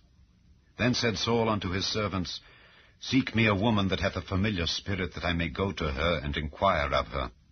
And his servants said to him, Behold, there is a woman that hath a familiar spirit at Endor. And Saul disguised himself, and put on other raiment, and he went, and 2 men with him, and they came to the woman by night. And he said, I pray thee, divine unto me by the familiar spirit, and bring me him up whom I shall name unto thee. And the woman said unto him, Behold, thou knowest what Saul hath done, how he hath cut off those that have familiar spirits, and the wizards out of the land. Wherefore then layest thou a snare for my life, to cause me to die? And Saul sware to her by the Lord, saying, As the Lord liveth, there shall no punishment happen to thee for this thing. Then said the woman, Whom shall I bring up unto thee? And he said, Bring me up Samuel. And when the woman saw Samuel, she cried with a loud voice. And the woman spake to Saul, saying, Why hast thou deceived me? For thou art Saul. And the king said unto her, Be not afraid, for what sawest thou? And the woman said unto Saul, I saw gods ascending out of the earth. And he said unto her, What form is he of? And she said, An old man cometh up, and he is covered with a mantle. And Saul perceived that it was Samuel, and he stooped with his face to the ground, and bowed himself. And Samuel said to Saul, Why hast thou disquieted me to bring me up? And Saul answered, I am sore distressed, for the Philistines make war against me, and God is departed from me, and answereth me no more, neither by prophets nor by dreams. Therefore I have called thee, that thou mayest make known unto me what I shall do. Then said Samuel, Wherefore then dost thou ask of me? seeing the Lord is departed from thee, and is become thine enemy? And the Lord hath done to him as he spake by me. For the Lord hath rent the kingdom out of thine hand, and given it to thy neighbor, even to David. Because thou obeyedst not the voice of the Lord, nor executedst his fierce wrath upon Amalek, therefore hath the Lord done this thing unto thee this day. Moreover, the Lord will also deliver Israel with thee into the hand of the Philistines, and tomorrow shalt thou and thy sons be with me. The Lord also shall deliver the host of Israel into the hand of the Philistines. Then Saul fell straightway all along on the earth, and was sore afraid because of the words of Samuel, and there was no strength in him, for he had eaten no bread all the day nor all the night. And the woman came unto Saul, and saw that he was sore troubled, and said unto him, Behold, thine handmaid hath obeyed thy voice, and I have put my life in my hand, and have hearkened unto thy words which thou spakest unto me. Now therefore, I pray thee, hearken thou also unto the voice of thine handmaid, and let me set a morsel of bread before thee, and eat, that thou mayest have strength when thou goest on thy way. But he refused, and said, I will not eat. But his servants, together with the woman, compelled him, and he hearkened unto their voice. So he arose from the earth, and sat upon the bed. And the woman had a fat calf in the house, and she hasted and killed it, and took flour, and kneaded it, and did bake unleavened bread thereof. And she brought it before Saul and before his servants, and they did eat. Then they rose up, and went away that night. Chapter 29. Now the Philistines gathered together all their armies to Aphek, and the Israelites pitched by a fountain which is in Jezreel. And the lords of the Philistines passed on by hundreds and by thousands, but David and his men passed on in the rear ward with Achish. Then said the princes of the Philistines, What do these Hebrews here? And Achish said unto the princes of the Philistines, Is not this David, the servant of Saul, the king of Israel, which hath been with me these days or these years? And I have found no fault in him since he fell unto me unto this day. And the princes of the Philistines were wroth with him. And the princes of the Philistines said unto him, Make this fellow return, that he may go again to his place which thou hast appointed him, and let him not go down with us to battle, lest in the battle he be an adversary to us. For wherewith should he reconcile himself unto his master? Should it not be with the heads of these men? Is not this David, of whom they sang one to another in dances, saying, Saul slew his thousands, and David his 10,000s? Then Achish called David, and said unto him, Surely as the Lord liveth, thou hast been upright, and thy going out and thy coming in with me in the host is good in my sight. For I have not found evil in thee since the day of thy coming unto me unto this day. Nevertheless the Lord's favour thee not. Wherefore now return, and go in peace, that thou displease not the lords of the Philistines. And David said unto Achish, But what have I done? And what hast thou found in thy servant so long as I have been with thee unto this day, that I may not go fight against the enemies of my lord the king? And Achish answered and said to David, I know that thou art good in my sight, as an angel of God. Notwithstanding, the princes of the Philistines have said, He shall not go up with us to the battle. Wherefore now rise up early in the morning with thy master's servants that are come with thee, and as soon as ye be up early in the morning, and have light, depart. So David and his men rose up early to depart in the morning, to return into the land of the Philistines. And the Philistines went up to Jezreel. Chapter 30. And it came to pass, when David and his men were come to Ziklag on the third day, that the Amalekites had invaded the south and Ziklag, and smitten Ziklag, and burned it with fire, and had taken the women captives that were therein. They slew not any, either great or small, but carried them away, and went on their way. So David and his men came to the city, and behold, it was burned with fire, and their wives and their sons and their daughters were taken captives. Then David and the people that were with him lifted up their voice and wept, until they had no more power to weep. And David's 2 wives were taken captives, Ahinoam the Jezreelitess, and Abigail the wife of Nabal the Carmelite. And David was greatly distressed, for the people spake of stoning him, because the soul of all the people was grieved, every man for his sons and for his daughters. But David encouraged himself in the Lord his God. And David said to Abiathar the priest, Ahimelech's son, I pray thee, bring me hither the ephod. And Abiathar brought thither the ephod to David.